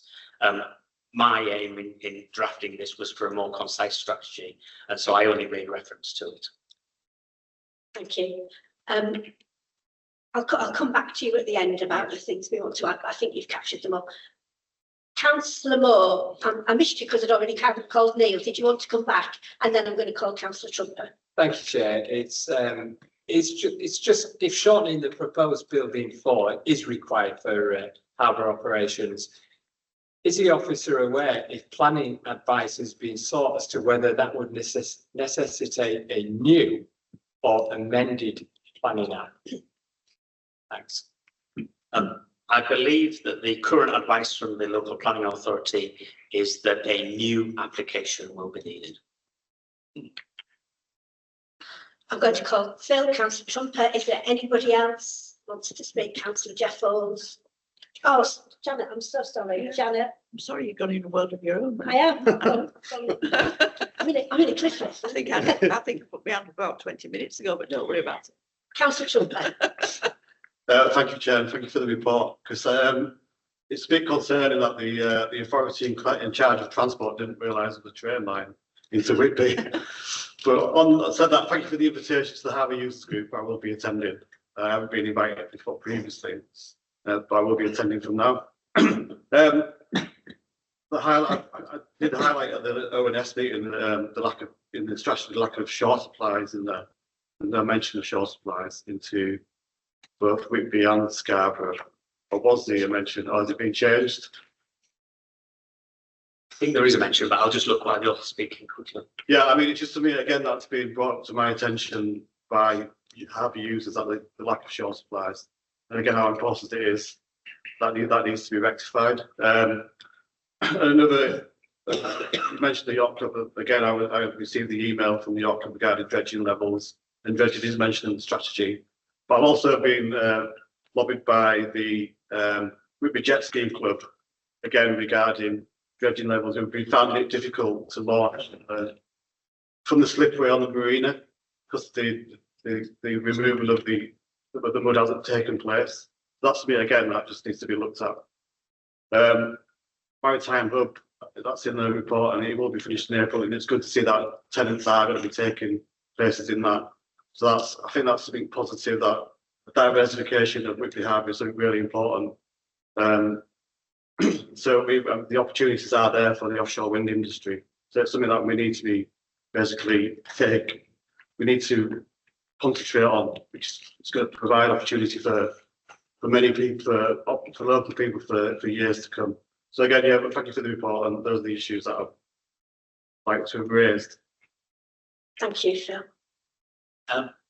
Councillor Trump, you will find the references to providing shoreside power at strategic objective 8, item number 3, and it says that we will investigate provision of shoreside power at all the harbours.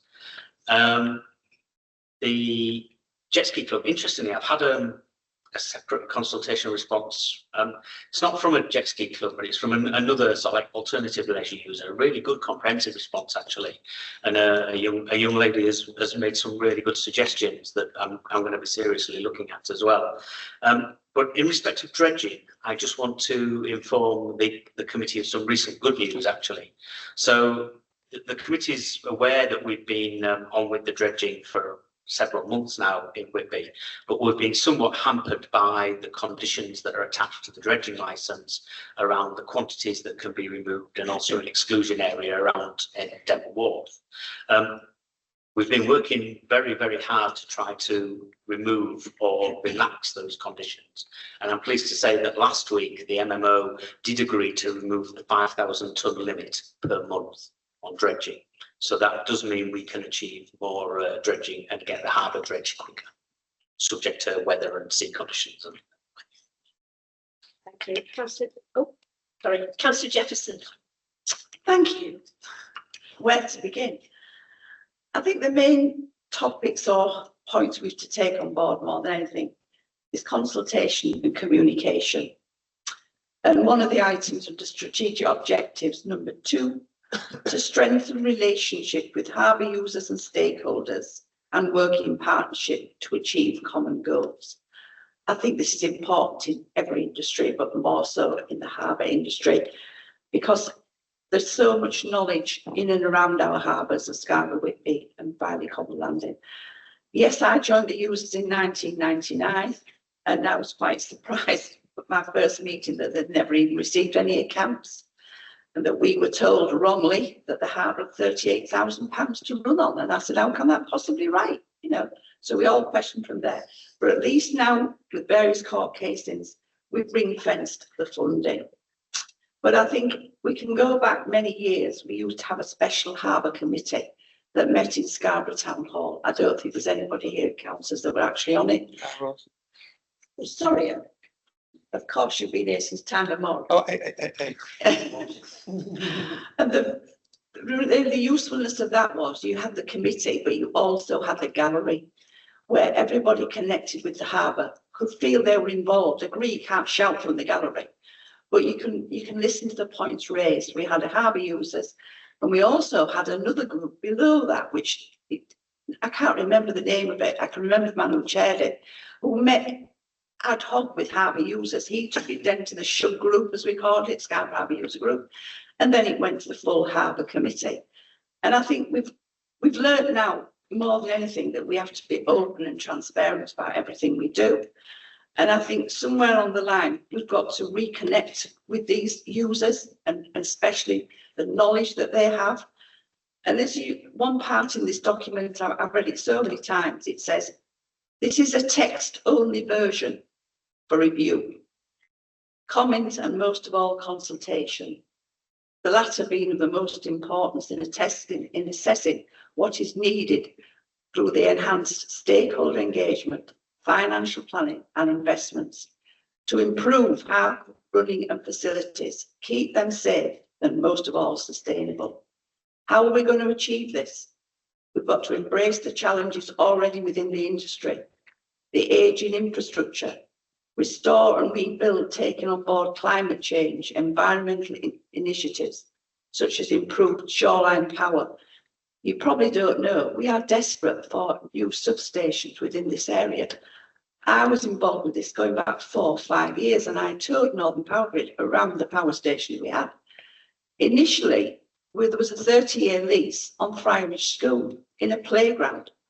And then to do that, we'd have had to dig up the whole of the street to get to the next substation, which somehow was in Princess Square, but called Sandside. So, I mean, it's not on Sandside, is it? So we had lots and lots of thoughts about this. Then you can't take a child's playground away. So we looked at the car parks. And yes, we have got a substation going in what is a private car park. And should declarations of interest, Madam Chairman, yes, I finally got a space in there after 10 years. But I'm quite willing to move for a substation. Okay, so we've got a substation going in the Friarage small car park, Eastborough small car park. But we need another one. And it's got to be in a position away from the water, and we're going to build this. As I spoke to the director, we are now looking for a second site into higher ground to provide this with most of all.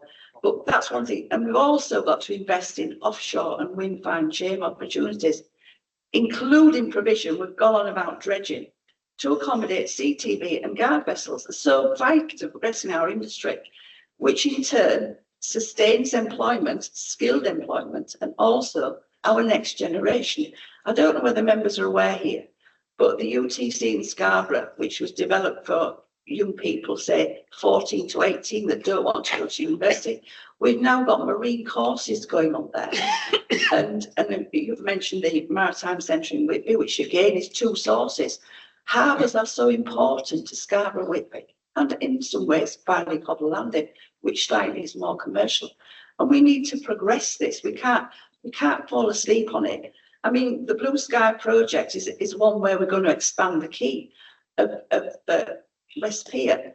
This will facilitate, yes, and embrace the boat hoist, for which we've got 950,000 already. We've got enough money to pay for that boat hoist, but yes, as we've been quoted, the infrastructure.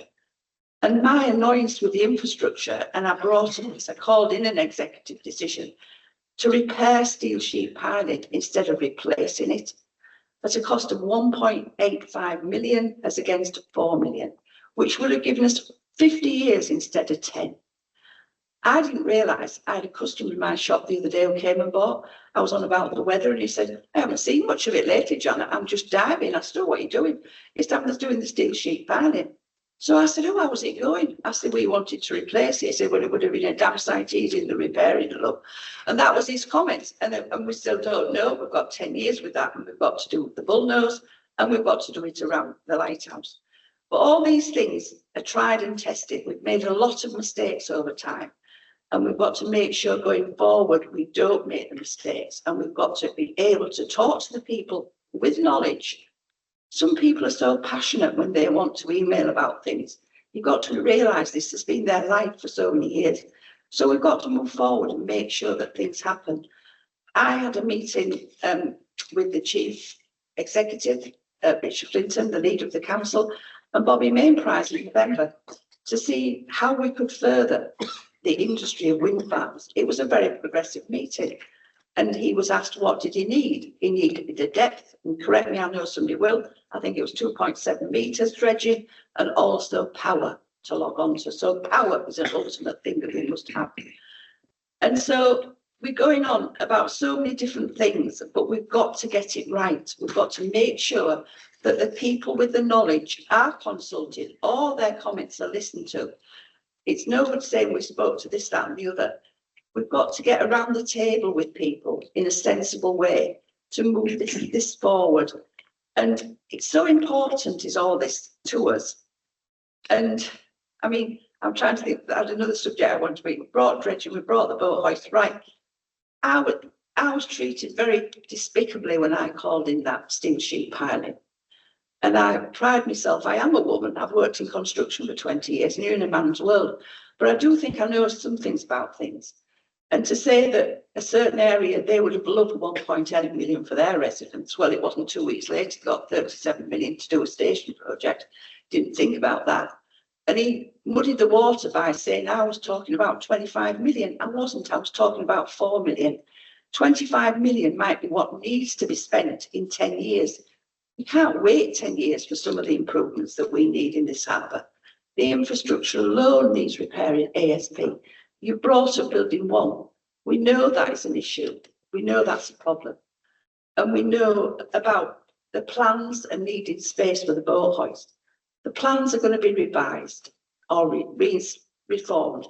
That was brought up in the meeting I had with the chief executive. The leader seemed quite surprised that that was the reason why it failed in the first place. Well, how could you go for a plan that only provided for a 70-ton boat hoist when you wanted 100? You can't go back. I worked in construction for years. You can't go back and say, I want a supermarket now instead of a church. We've got to do it right from the start. Building 4 will be reduced. There will be provision for a boat hoist. But yes, we have to make provision within the harbour structure on West Pier to accommodate that boat hoist. And it will be phase 2. It had better be phase 2. But we have to do phase 1 first to improve the buildings. The balustrades are falling down. We've already got the problem with building 1. Janet, can I try and keep you to the harbour strategy rather than the West Pier regeneration? Well, okay, well, it's a completely separate item. I know you'd say that, Chairman, but it's important. And I think the most thing we've got to learn from today is we've got 2 councillors here who said they've never been involved. Well, they should have been involved. So we must look at improving our consultation and indeed communication, and not turn down people who really want to contribute with their knowledge and experience. I'll leave it at that, but we are looking forward. We've got to move this project forward. We've got to enhance all our harbours and make them, people don't like to refer to harbours as a tourist attraction, but I think my father took me in the pushchair to the option when I was 1. So we've got to improve them. I'm sorry. No, I just need to move on. We're against the clock. All right. Point well made. Is there anything you want to come back on, Mr. Ball? I don't think so. Thank you for everything you said, Janet. I think everything you mentioned is addressed in the strategy in one way or another. Yeah. So I just need to emphasise that we need to bring people in to explain and the point is well made. Chris is over. I will work on it. I know Chris has already corrected the oversight in Whitby. Yeah. The strategy is on the website for everybody and anybody to comment on. Individual councillors may choose to do that. Members of the public, I hope, will do that. So there's plenty of opportunity. I've got 2 last speakers. I've got Councillor Jeffels and Councillor Broadbent. Councillor Jeffels. I'm going to be very brief, Madam Chairman. I think, in fairness to Janet, she's given us a very detailed oration. on the way she sees the harbour at Scarborough, and it's complemented by an excellent report by Chris. I've just got one question. Does he think that the infrastructure improvements that are planned, particularly at Scarborough, will help protect the harbour and the seafront from the growing level of increasing level of the tides, which I believe are predicted to increase by about just over a metre by the end of this century? Probably won't be able to answer it now, but it could merit in mind. I can answer that now. It's a twofold answer. The first answer to your question is no. So the protection from sea level rise is not included in the harbour strategy.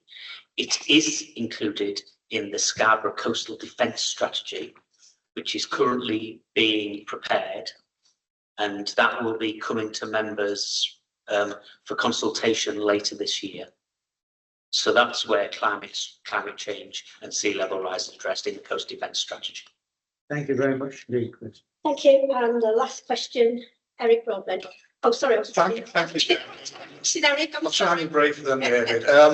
Yeah, just to say that I do fully support the harbour strategy. It encompasses all the hard work that everybody's doing. We've all got our own wishes and wants, and hopefully we're going to get them. And I know Janet mentioned going back years ago, I was on the harbour committee, and the strategy really, I think, depends a lot on tourism. You know, the tourism of the harbour is the most important thing. We're all working so hard to make that harbour site look nice. There's a lot of hard work going on. And just a very quick question to Chris there.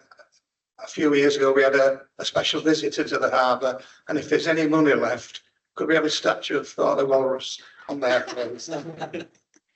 You really don't have to answer that, Chris. Right, I've just got one general question, and it's about timescales. So in your response to Mr. Gray's question, you said that we'd started these discussions in 2023. And this is going through the presentation, it'll go to the executive. When do you think we'll start to see changes, and what are your priority lists? So is boat hoist first, or is it shoreline power first?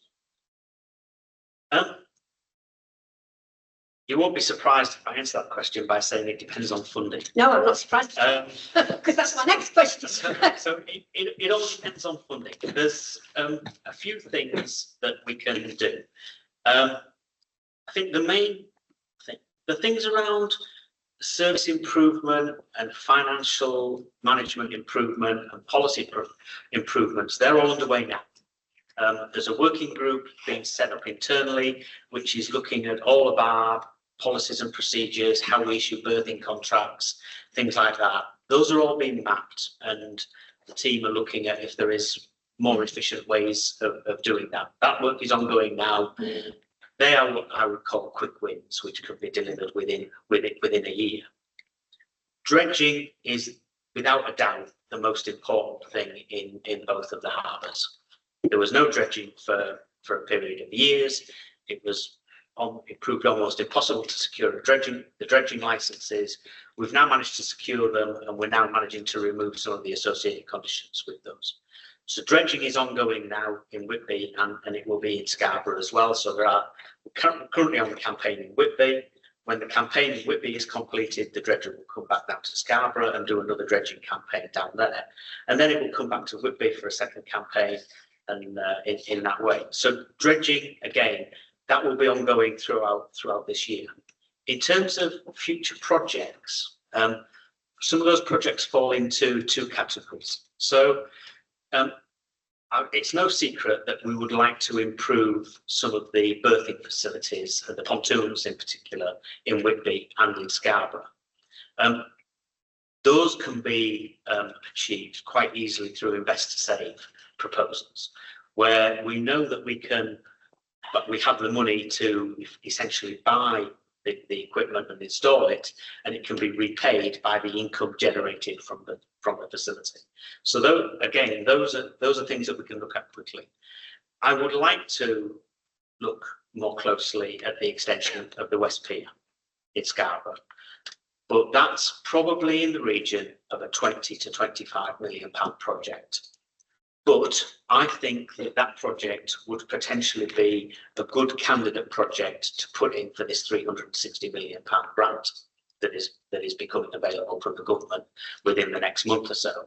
So my intention is to start working with Joe Russell, the author of the Beyond the Shoreline document, to look at what grant applications we can put in for some of the projects in here.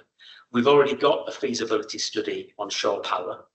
So that's a good document that's ready to go. So it might be that we put in a bid for funding for a shore power project. And I think we should also put in a bid for a feasibility study on the infilling of the West Pier development as well. Thank you, that's helpful. Right, so actually the things that I think that need to take away are mostly related to Whitby. And I think you've captured them. So inviting the councillors to the harbour user group. But the things that are missing that you said you would pick up would be the railway connection and looking again at bridge opening and whatever schedule works for everybody, which I wish you a great deal of luck with. And governance as well. And governance. Oh, I do apologise for governance of all harbours. Right, if there's nothing else, then you've had a morning of it. Thank you very much for your attendance. Shall we again have a 5 minute? Can we try and keep this one to 5 minutes? And then we're going to come back and we're going to talk about everyone's favourite subject, which would be motorhomes. Oh, okay. Thank you very much. Thank you.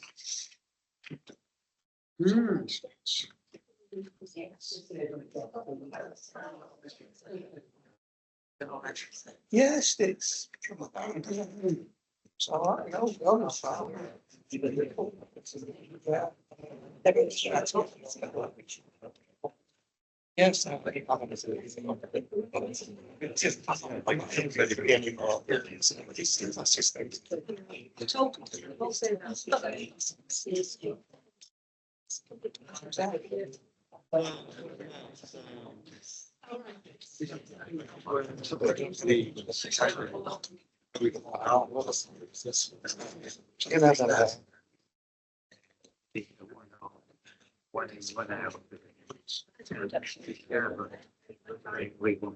Thank you very much.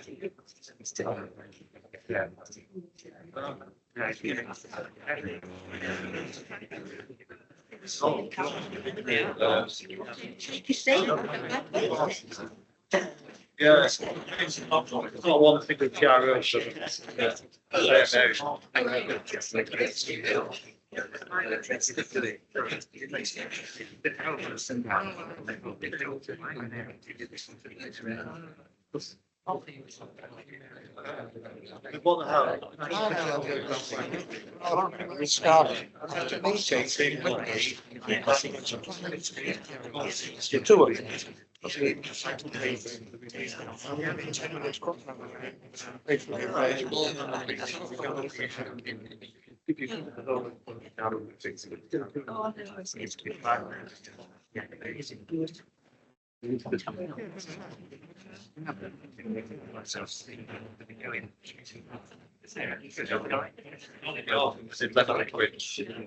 And then I'm going to take a picture.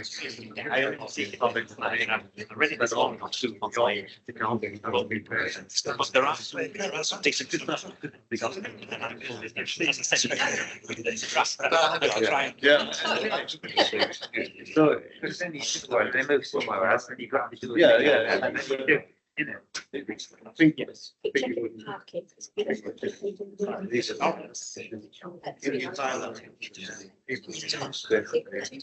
Take it out.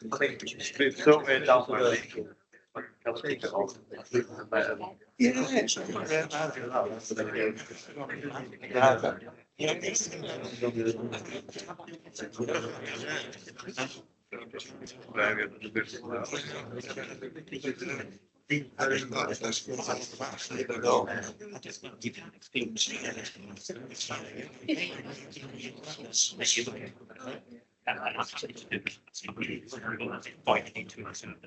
Some of the ones that I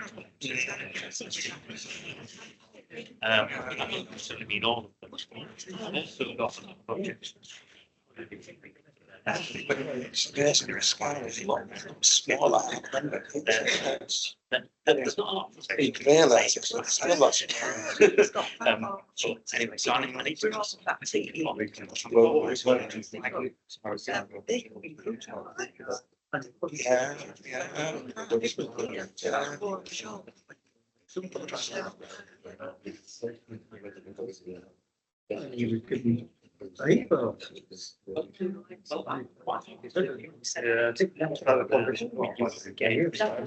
Mr. Kate's machine on the lift today.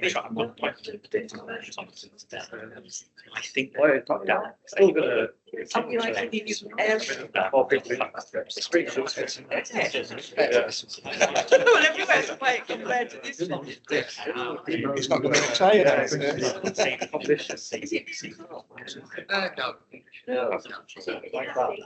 But it's not how it's supposed to say that. But thank you for the response. And there's not much coming again.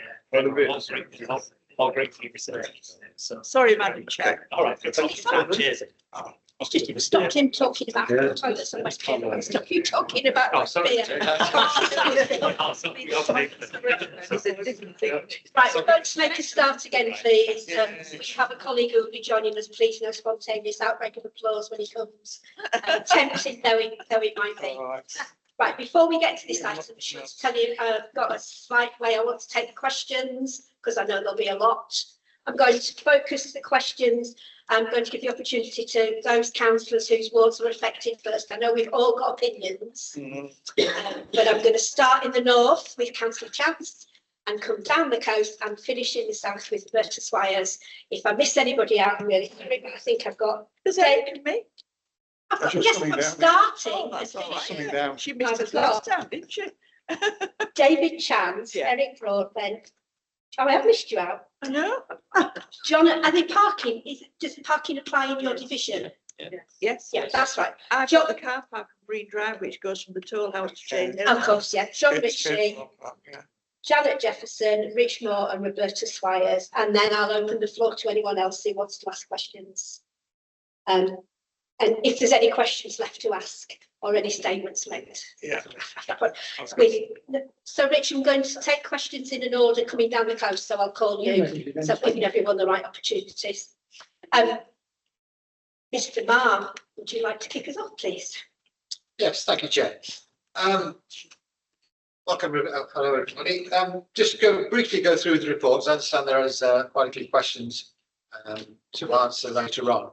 Basically, sections 2 and 3 deal with the history to get to where we've got, which was to introduce an experimental traffic regulation order, originally in 3 locations along the coast, to prohibit overnight parking of motor caravans. As mentioned in the report, the plan to carry out the experiment down near Cane Bay failed due to repeated vandalism and difficulties with getting the signing put up for a period long enough to carry out the experiment. So this report is concentrating on the 2 other areas, mainly North Bay and Scarborough, and then the road between Whitby and Sanders End. Excuse me. The experimental traffic regulation order started in November 24 and runs for 18 months.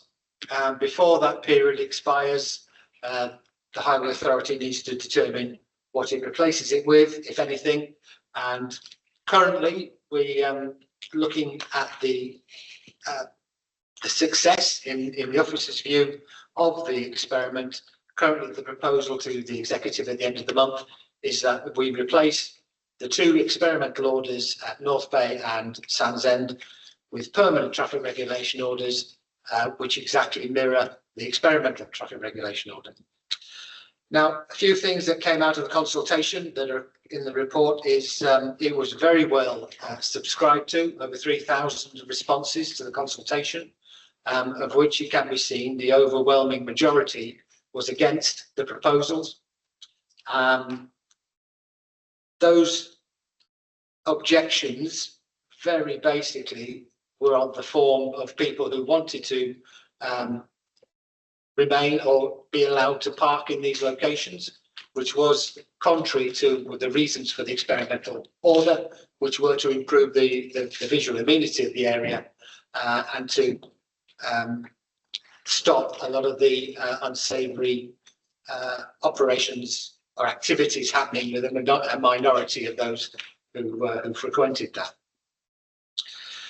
Also, as part of the experiment, it was obvious that other areas, probably in Scarborough and some around Southend and some in Whitby, experienced an increase in motorhome parking due to the displacement parking for those who were restricted from those two locations going elsewhere. And there are plans in the upcoming parking review of certainly Scarborough, which will then follow on to Whitby, to look at how we deal with, in two strands really, how we look at the identifiable locations where we are having problems with motor parking, but also not just piecemeal going for that one street, because what happens, that'll just push the problem to another street, but having a bit more of an a wider view of how we deal with motorhomes, in the towns, but then more importantly, perhaps across the county as well. And we need to bring in our tourism people, because certainly, as seen from this consultation, there's quite a healthy demand for motorhome parking in the two towns in particular, and certainly across the county.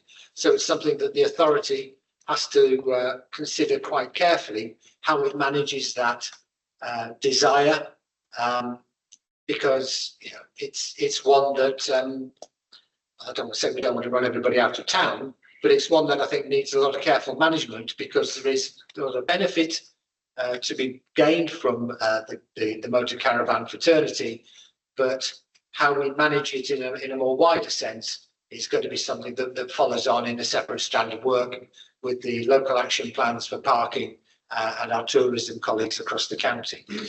This particular report is about those two locations where the experimental traffic regulation was put in place, and really to seek the committee's views or comments that they would wish to pass to the executive. Not the executive, it's the meeting of the executive member for highways and Carl Battersby, of how we deal with those two locations once the experimental traffic regulation order comes to an end towards the end of May. Go for it. Let's go for it. Yeah. Okay, so I've got my list. I've added Councillor Trumper on. Councillor Chance. Thank you, Chairman. I'm not going to speak about the Scarborough locations. I'll leave that to the Scarborough members, who are much more better versed on that.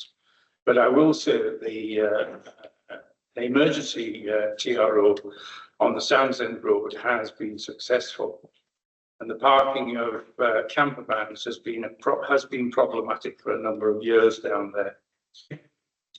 Prohibiting overnight parking has addressed the problem of camper vans parking for long stays, which was something that they used to do. I mean, I actually saw several camper vans which stayed for up to 2 weeks at a time. You know, they did it free of charge, and one of them was so large it took up approximately 4 car spaces. So I think we've been successful in that respect. In stopping, hang on. Stop cars parking. The idea of the revetment and the charging policy down there was to allow for cars to have short stays as well as long stays.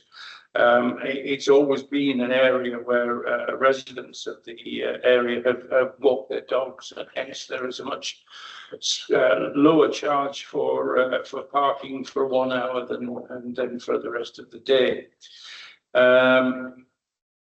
Camper vans did effectively stop this happening for long periods of time. I'm also quite concerned about the antisocial behaviour that used to go on with camper vans. We used to see the pavement blocked, so people couldn't get down the pavement. The camper vans were very tightly packed together, which was extremely dangerous and contrary to recommendations as regards to gas cylinder use. There was an argument, and I actually saw it myself. I've seen public urination down there. I've also seen soil cassettes being emptied down the banking on the revetment.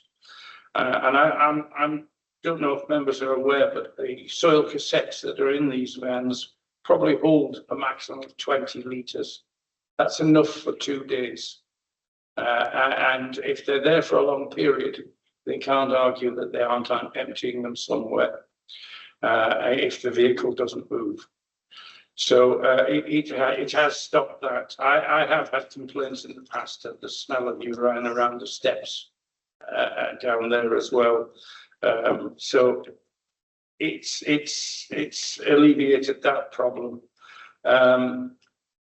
The public urination, actually, I have witnessed that with vans that didn't actually have toilets in them. And I actually saw that myself. As to the arguments about in the comments at the back, the holiday sites rip off the holiday motorhomes by charging them excessive amounts overnight. Again, I would say to you that the nearest one to Sands End actually only charges £14 a night. And £19.50 for electricity hookup if they have that. That's for one person in a vehicle. For two people in a vehicle and up to 2 children, it's £22 or £29.50 with electricity hookup. That's not excessive when you think the cost of a hotel room is around about £90 to £100 a night. So I would argue that the argument there is really that they just don't want to pay. And the argument that they add to the local economy, I would debate as well, because they bring with them their own food and they cook their own meals. They may go into town, but from Sands End, it's not affecting the local economy much at all. I'm very supportive of this report, and I'm very supportive of the TRO being made permanent. Thank you. I'm coming down the coast. My geography is not great. Councillor Broadbent, there's a big gap there. Thank you very much for speaking from someone further down the coast. Basically, Chair, thank you, Chair. We've been well into this sort of temporary arrangement, and I've got to say my emails have halved because the majority were complaints, local people.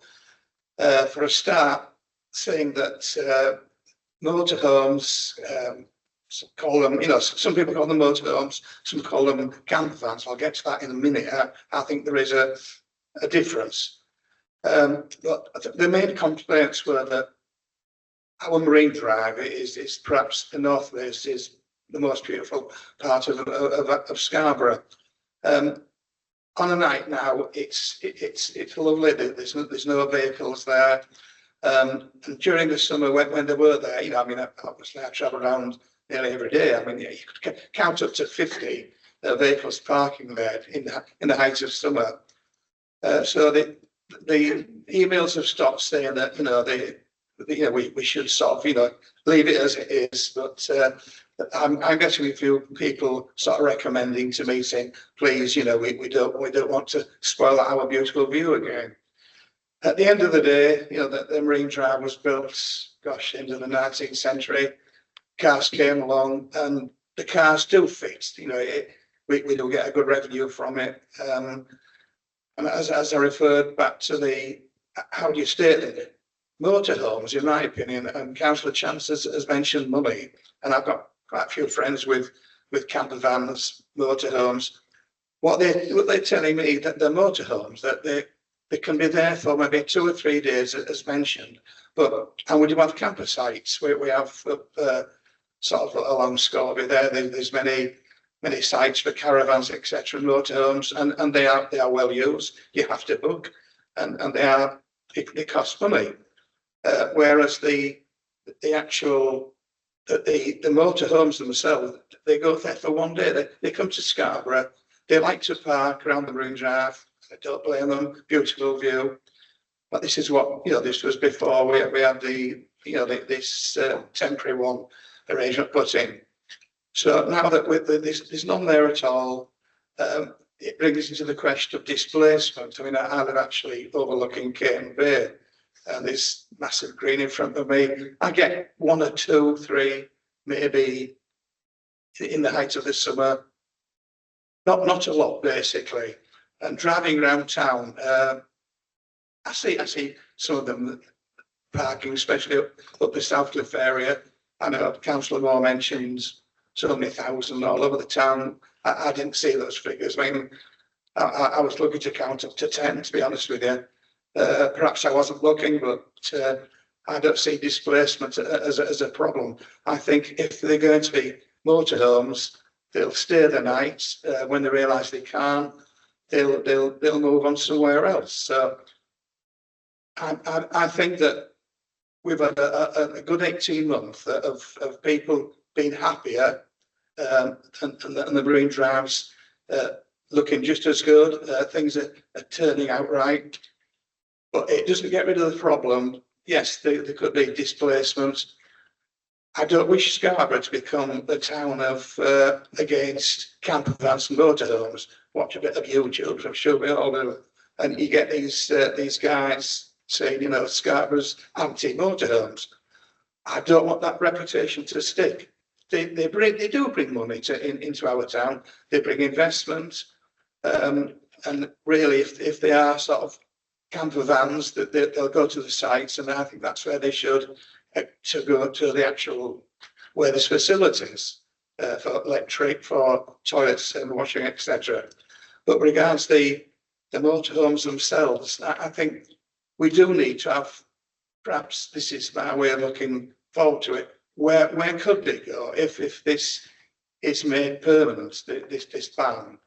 And I know myself, we have 2 sites in Scarborough which are only used half the day, and I'm sure you all know what I'm referring to. It's the park and ride. They close at 7 in the evening and they reopen at 7 in the morning. Therefore, they're only used 50% of the night.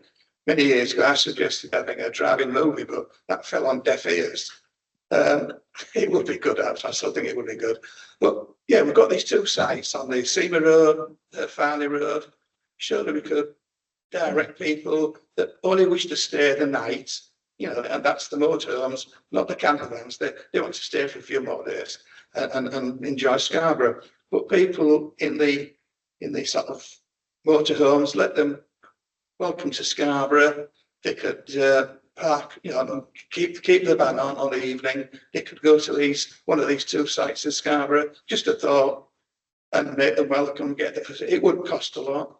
I know they're not busy all year round, even in the middle of the summer. I think some of these park and ride sites are only half used. So if you got a quarter of these sites, put special markings in, even give them some electric facilities, and then we could accommodate everybody. And I think that's the trick, trying to accommodate everybody. But I don't believe that this council should be providing car parking for motorhomes or camper vans. I think we should, especially in our tourist area, they should be just like everywhere else. Like I've just mentioned, and I'm repeating myself, find somewhere where they want to go and enjoy it. And then if you wish to come into Scarborough, come in, spend your money, and we'll have a great time. So that's my thoughts. Thank you, Chair. Thank you, Councillor Broadbent. We have talked about park and ride before. We've mentioned airs before. Perhaps we'll circle around and come back to that when we've heard from everybody. Councillor Ritchie. Thank you, Chair. Perhaps I should start by declaring a very small non-pecuniary interest, in as much as that I am the owner of a small motorhome.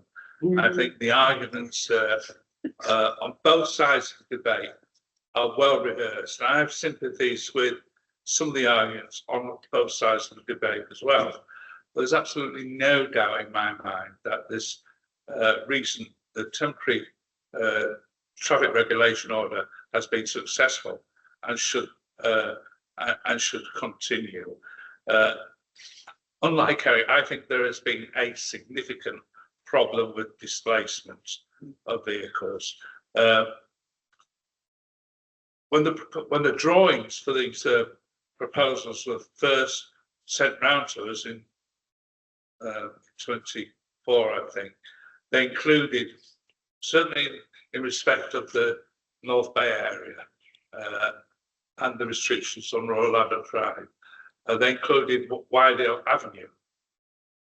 And a lot of those, the owners of businesses, small hotels on Wydale Avenue, sorry, have been in touch with me on many occasions. Dozens of motorhomes are on that street. And when the traffic regulation order is continued, Wydale Avenue needs to be included because the displacement cause has been significant. But I'd say our sympathies with both sides of the debate. Thank you. I thought your motorhome was quite big, but there you go. Yeah, that's fine. Councillor Janet Jefferson. Not wanting to repeat what everybody has said, but my colleague on the left, Councillor Broadman, it's a relief actually to not get text every weekend and every day and emails telling me how many have actually parked on Marine Drive. My area is the toll house to Chain Hill, which is technically a car park. It's off-street parking, not on-street, which is where Councillor Broadman comes. And really, it's our town's dress circle. And really, it began to look very much like a shanty town, with, if that's want of a better word, because it encouraged people to camp on the side and do all sorts of things. And I think I would say 4.7.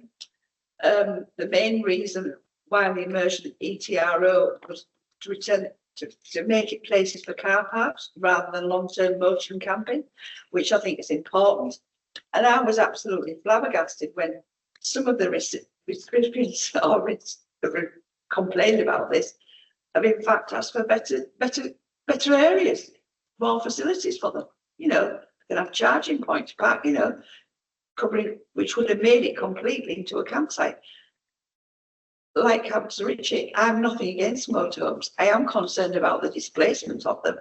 But I also think, to me, the CTRO has worked for the town, and having a shop, people continually come in and say to me how much better it is that they can actually park there. There's people that want to come for the day or for the, you know, when they're on holiday. And also we have a system at the moment, which I'm hoping we still say, where car parks are free after 6. So it also enables our residents throughout Scarborough, Whitby and Farley to come and vice versa to other towns, so that they can enjoy a little bit of free parking themselves. And I think they just continually complained to me that there was nowhere to park because of the size. But I mean, as a point of order there, people aren't aware of this, that they are charged. If they take 2 spaces, they pay for 2 spaces. But it's the only car park at the moment where disabled are free. I don't think that people know that in this town, that they are free. And so I had one man who rang me from Wakefield complaining that he'd have to pay for a space when his motorhome took the space and took. So I think we've got to be proactive with this. I think I haven't received any objections from anybody because of this emergency experimental traffic regulation, and I think it should continue. I think we should divert them. My colleague here suggested park and ride. We all suggested this before because that's not used overnight. It's perfect. It's also perfect as a park and ride to let overnight stay visitors go in there rather than blocking our streets, which are there for residents. I mean, I could go on forever about that because all my streets are resident parking, but I support the continuation of this ETRO. Thank you. Thank you, Janet. Councillor Moore. Thank you, Chair. Back in November 24, officers did have the foresight to ask division councillors about potential displacement. There were additional recommended ETROs in Southcliffe and Northcliffe, and these ETROs were abandoned by the exec member due to a time constraint in order to get this ETRO rushed in. So I'm learning that we've got 3,000 responses to a consultation that nobody's listening to. I think that I just heard that plans are going to be put forward to a parking review where it identifiable areas might be looked at with regards to camper van displacement. Well, I do know that the officer sat before me is abundantly clear about Esplanade Crescent and all the streets in Southcliffe. In fact, I should dare say that everything east of Filey Road would therefore have to be served now with special conditions of no overnight camper van parking between those hours, because the displacement in Southcliffe, and I am the member for Whitby and Ramsell, and I want to put on record the experience of residents in Southcliffe since this was introduced, because members here are not aware.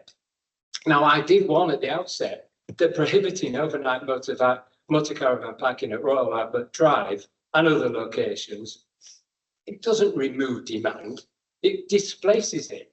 And this is precisely what's happened. Since implementation, I have received volumes of complaints, and it is volumes. If I type in the word ETRO into here, I get over 2,000, okay? And to discern those into individual emails, and you've been forwarding many of these at Highways. I've held public meetings, I've met with area Highways, and I've raised these concerns directly with the executive member, but I'm not being heard. Camper vans have relocated into residential Southcliffe, including Esplanade Crescent, Holbeck Road, Belvedere Road, and others. And residents now wake up to motorhomes outside their bay windows every day during the summer. I've heard a Whitby councillor who's in favour, ironically, of this ETRO because it works in his area, but he's mentioned discarding waste cassettes and what have you. Well, I can top that with grey water discharge, the use of Southcliffe gardens, taps for water filling, laundry hung up on private hedges, repeated calls to the police about antisocial behaviour. I've even got photographic evidence on my computer, which Councillor Broadbent might like to see, because my inbox is stacked out with this issue. If this committee is minded to support making this ETRO permanent, it must at least acknowledge that the policy has had a direct and detrimental impact on residents in my division. Highways officers are already aware that, to protect residents, additional ETROs would now be required across large parts of Southcliffe. And we all know what that means. That will mean further displacement. Perhaps it will end up in other division members' areas, and they will be minded to wish that they thought differently at this juncture. We will simply move the issue again further into communities. This ETRO is not a solution. It is a displacement management, and it's displacing it right into Southcliffe. It is also worth noting that prior to this ETRO, I received very few complaints regarding Royal Albert Drive itself. In fact, I do remember receiving an FOI asking me how many complaints I'd had. And I think I sent back 11. And they came about after this had become public.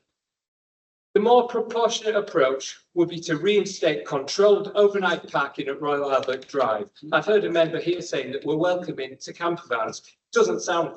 It doesn't sound like it. We could introduce proper charging, enforce spacing standards, and yeah, we should police it more robustly. And that will concentrate activity in a suitable seafront location, protect residential amenity, could even generate revenue, and it would allow enforcement to be targeted and effective.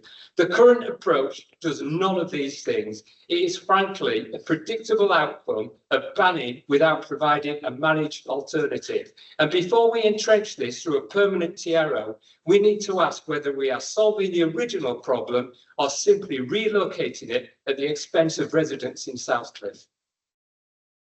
Mr. Lord, we are aware of displacement.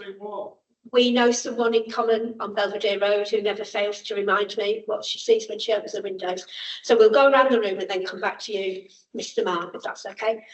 So Roberta, what do I call? Thank you for that. Right, okay, I've written some things down here, but I will start by saying, my youngest son has just bought a camper van. He took it out for the first time this weekend and found, to his amazement, he actually paid to go on a site quite close to here, because I think he was a bit scared. But really, he found that by going online, there was lots of, should we say, hotels, pubs, golf clubs, where you could actually park overnight for free, provided you went in and used a bit of the facilities, maybe a meal or anything. And that was open to motorhomes and camper vans. And that, he didn't know, neither did I really, and I think that's quite a good idea.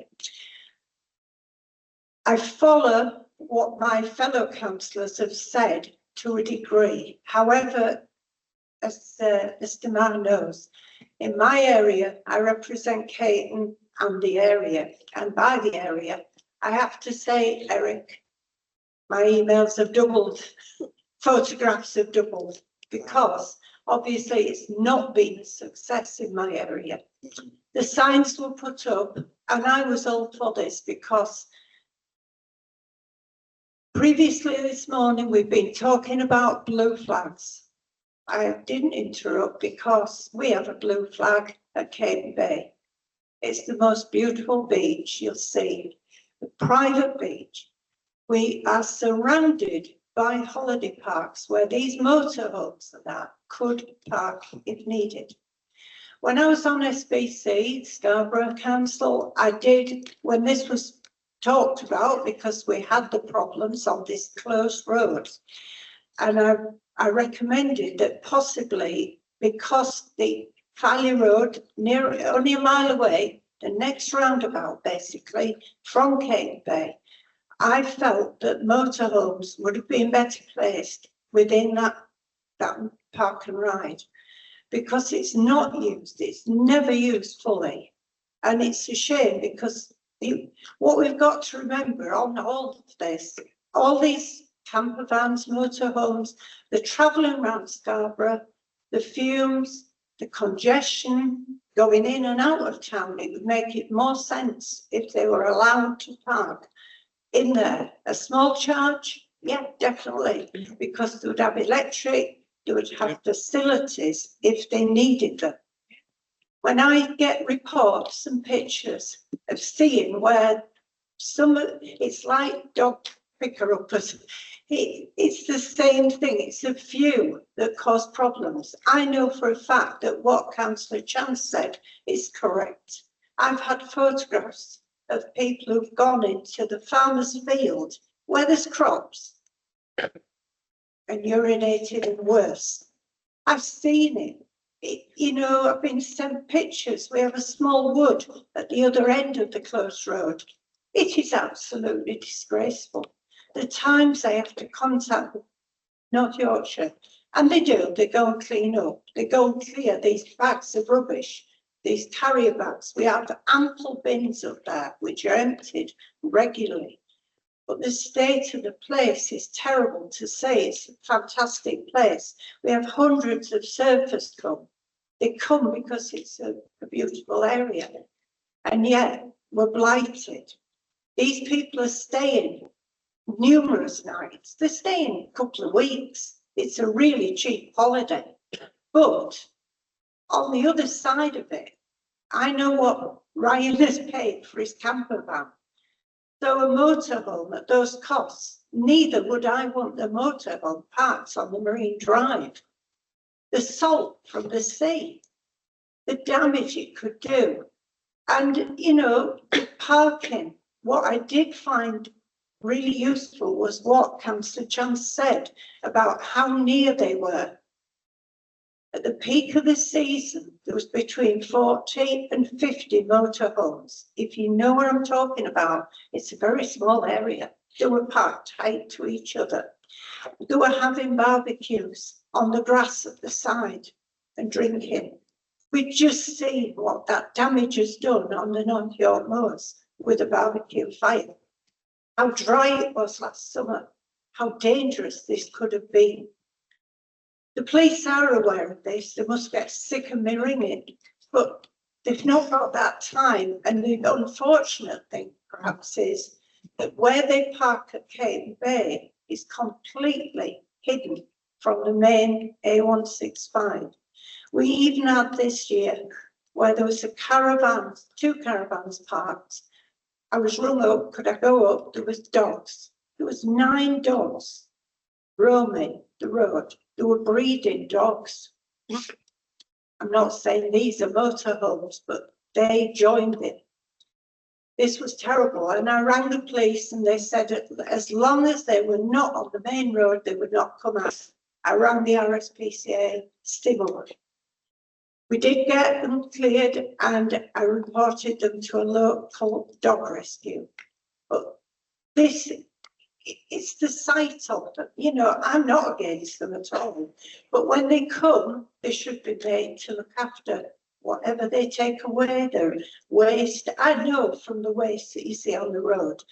I've actually taken photographs of it. I have a gentleman who lives on the closed end, and Councillor Broadbent know who I mean. He takes pictures because they go up to what is a closed end. They block the main turning point and park. I get a phone call, I go up, I ask them to move. They're on double lines, they're on the farmer's field, the entrance to it, and you get abused. You know, I think the only thing we can do, I think it's worked in certain areas, but I certainly think where they're just parking on the streets is disgraceful because they do the hand washing out. It's a long-term thing, it's not a couple of nights stay, basically. I don't know what we can do. Signs were put up, they were written down within hours and thrown over the cliff.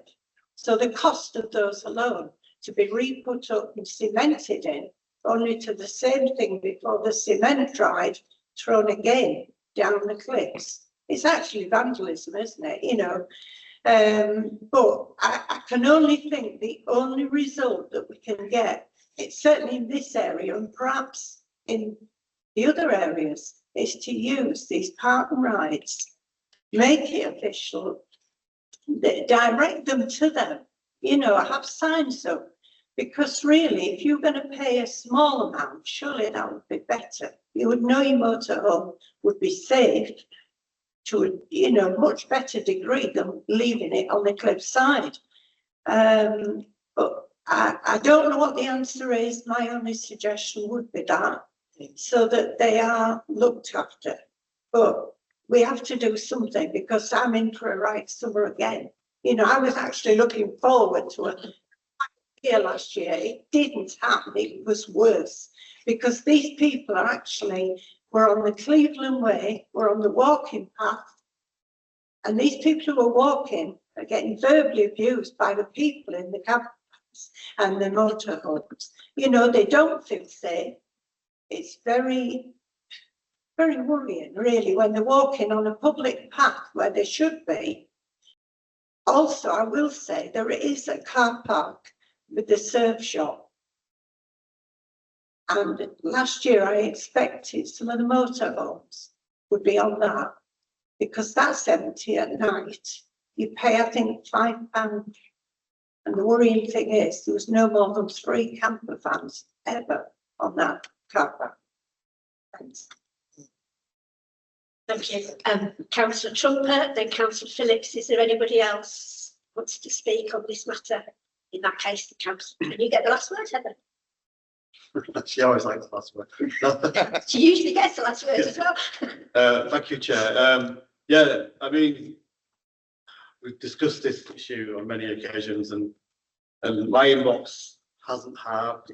It's gone up because of the displacement issues. Again, on the seawall, there was a TRO supposed to be implemented on the seawall, and that didn't happen because of obviously objections against that. And the issue on the seawall has increased regarding overnight camping.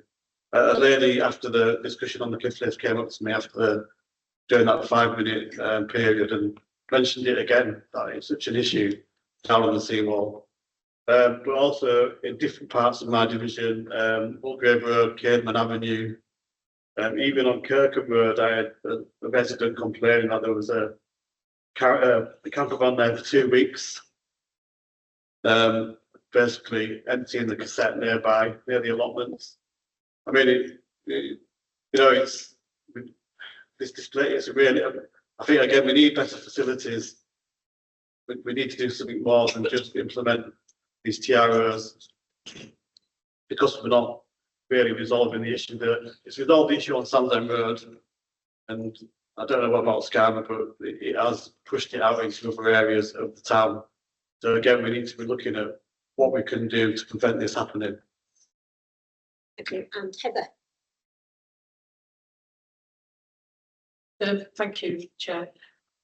I take a particular interest in this because part of the public space protection order that's currently in place in the North Bay came about because of the behaviour of some of the camper van owners. It is a shame that when there's so few people that can tarnish a whole group, but I do know that a lot of people now see home, that's their home, that's what they live in most of the year. And why wouldn't we want to come to Scarborough? But we have to try and control the bad behaviour of the few. And unfortunately, we're having to punish basically the rest of the competent and proper owners of these vehicles. And I understand I used to live on the South Bay and we used to have a lot of that problem even like 30 years ago, there was problems with that. So I understand it, but I also think that park and ride could be better used. And I think if it could be quite a small infrastructure cross to get EVs and disposal facilities. And can I be corrected? But do we not already provide disposal facilities on the North Bay and up at Abbey car park? So we're sort of part of the way there already. But I know that the parking principles here may be difficult to stretch to put in a camper van policy at the same time. Okay. Thank you. Well, you've heard from everyone. That means that you get the enviable task of sort of commenting. Yeah, no, I mean, nothing really. Nothing's been mentioned by members that it's not a surprise, especially the displaced parking. I've been at a couple of meetings with Councillor Moore about that, and it is something that is going to be dealt with in the parking reviews. To what extent, whether, like I said before, whether it is just chasing where they're parking next and slowly moving them around, or as I hope, we do a bit of a larger piece of work with our tourism people about motor caravans, not just on the East Coast, but maybe right across the county. So, but that is going to be happening sometime this or later this year. And I expect it will be a bit more of a targeted local traffic regulation because of any, I suppose it's stating the obvious, but if we have prohibitions in place, they'll get to a point where they're too far from they're too far inland and too residential, I think, to attract too many people to use them. So, but that's the piece of work that's carrying on later this year. This particular report is just on the experimental traffic regulation order locations and how the executive deal with those. The others will follow. Just looking at the other issues that have been raised, the sea wall TRO in Whitby, that, as you probably aware, isn't public highway. It was something that we did look at to see whether we could introduce a traffic regulation order on, but the initial, it wasn't really a formal consultation, but the initial discussions we had with a lot of the users soon very quickly revealed that it wasn't a simple answer. A lot of different people needed access. The cliff lift not being in operation didn't help. And so unfortunately we couldn't allocate enough resource to do that. So we passed it back to property for them to deal with. So I don't know where that one is at the moment. The existing disposal facilities, they were put in by in discussion with us by Scarborough Council. I think they were finding some motorhome users were using the public lavatories to dispose of their cassette toilets. And so just as a quick win, I think 3 locations were chosen to put the disposal facilities in alongside the existing toilets. So yes, we did supply some infrastructure, but that was, you know, in advance of the big boom around COVID that we saw in motorhome usage. So yeah, there are some facilities there, but very limited. And then the tricky one about actually going the full distance and providing facilities, maybe in the park and ride, maybe somewhere else, is a big question that really needs a lot of debate, discussion. Previously, we have had the opinion that we do not want to be in direct competition with licensed sites.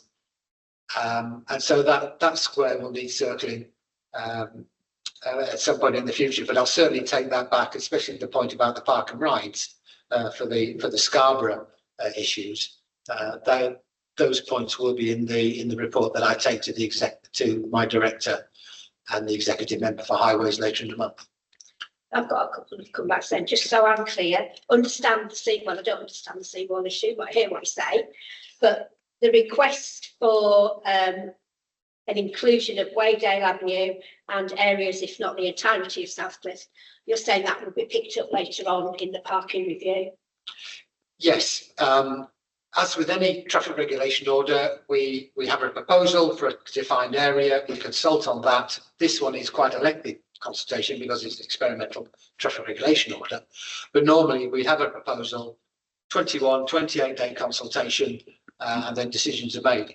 We can't, that's a strange example, but if we were doing a consultation for a 30-mile-an-hour speed limit in one village, just because three people said do it in that other village, we couldn't do that. We'd have to go. So we'd have to start from the beginning again. Yes. Okay.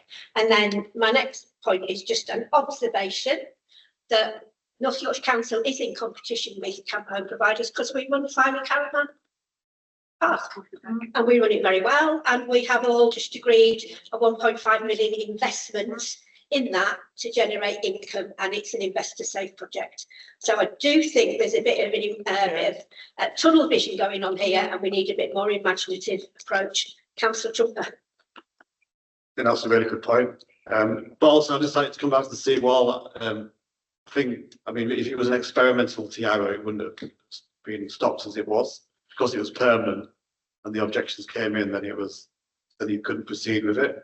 I mean, really, it is being used as a highway. That's the problem. It might not be classified as a highway, but it's being used as a highway. And it's causing a lot of health and safety issues. Again, I had more reports again last year regarding paramedics that couldn't get down because they were being blocked by camper vans and other vehicles down there. So, you know, it is linked in with the access point with the cliff lift not working. So that's another reason why we should repair the cliff lift. And there we go, full circle. But I mean, it just needs to look. I mean, it's been used as a highway. It needs to be looked at because it's causing health and safety issues to pedestrians and other users of that facility.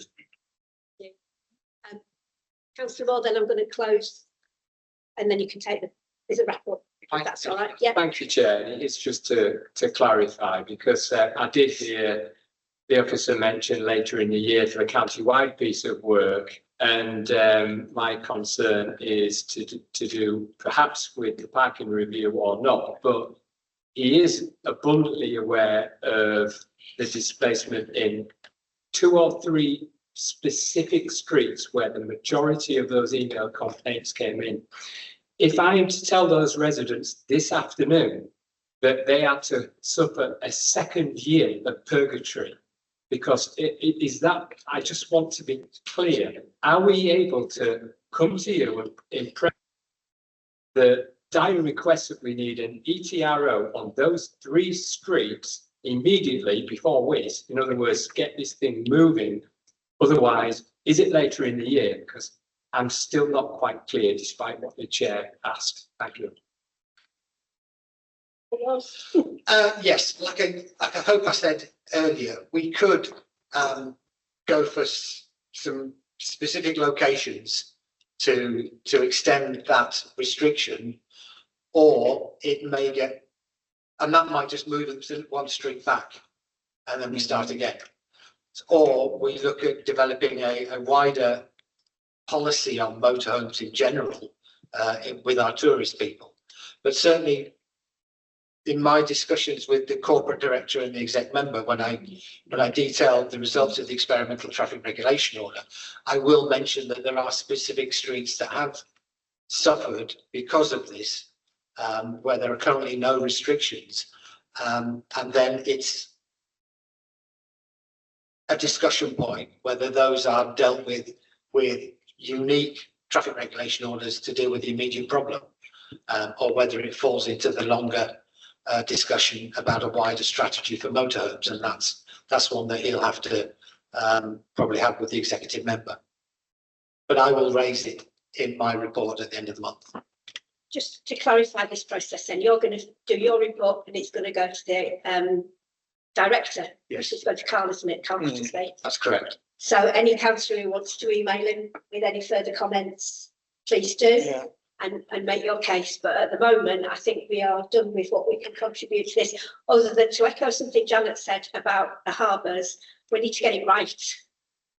And moving, constantly moving the problem around is not a solution. So I would really, and I think the committee will, I hope the committee will agree with, we press hard for some imaginative thinking about Park and Ride. Yeah. Yeah. Do you want to speak?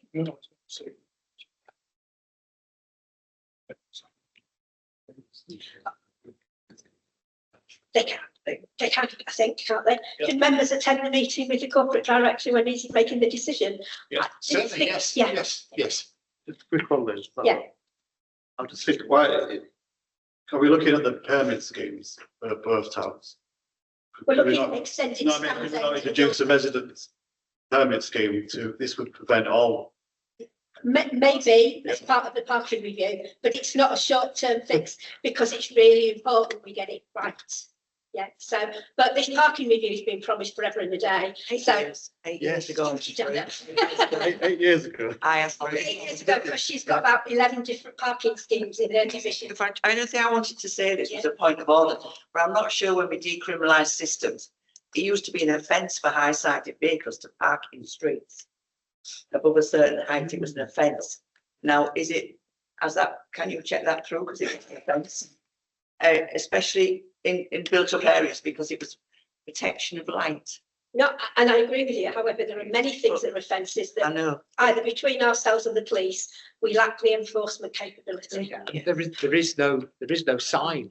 The only one is a height prohibition, but which you see on bridges. So I would have thought I'll check, but yeah, it might be an ordinance. You would get somebody, I mean, I live in a 40-minute area and you'd get a removal van might stay there for a week. So you've got to protect people. Okay, we're going to move on now. Thank you, Mr. Marr, for your contribution, and please do, if you wish to, councillors email Mr. Battersby direct before he makes his decision. Right, we are on the home stretch. Sorry, did you want to come back? My apologies. Just very, very quickly, 27th of March is the date of the meeting. Thank you. Right, home stretch, last few smaller items, but good discussions today. Thank you all for your contributions. Item 10, which probably is item 9, who knows, appointments to outside bodies. So we were asked to make an appointment to the Groundwork Yorkshire Board of Trustees to serve until the council elections in 2027. We have had 2 nominations, promoted him, Councillor Derek Basterman and Councillor David Jeffels, and we do need to make a decision on that. So can I have proposers and seconders for either you want to propose Jeffels. You propose David Jeffels. Anyone seconding that? Roberta, have we got a proposer for Derek Basterman? Yes, I'm going to propose Derek Basterman. He was previously a director and he knows how it works. Okay, and I've got a seconder to David. In which case, I'm going to go to the vote on a show of hands. All those in favour of David Jeffels, please raise your hands. Would you tell her that for me? You can vote for yourself, David. Of course you can. Can we do it again, please? And all those in favour of Councillor Basterman, please raise your hands. 1, 2, 3, 4. Oh, I was going to. Well, it's a casting vote. I was going to vote for Derek on the grounds that he's done it before. I was hoping I wouldn't have to, but I'm really sorry, David. Oh, right, so that's Derek Basterman appointed to the committee. Item 11 is the work programme. I've picked up a couple of things today. We need to find timing. So the things I've picked up, and I'm not sure if they're on the work programme, is the coastal defence strategy, which clearly, in light of the question around the West Pier and high water levels, needs to be addressed.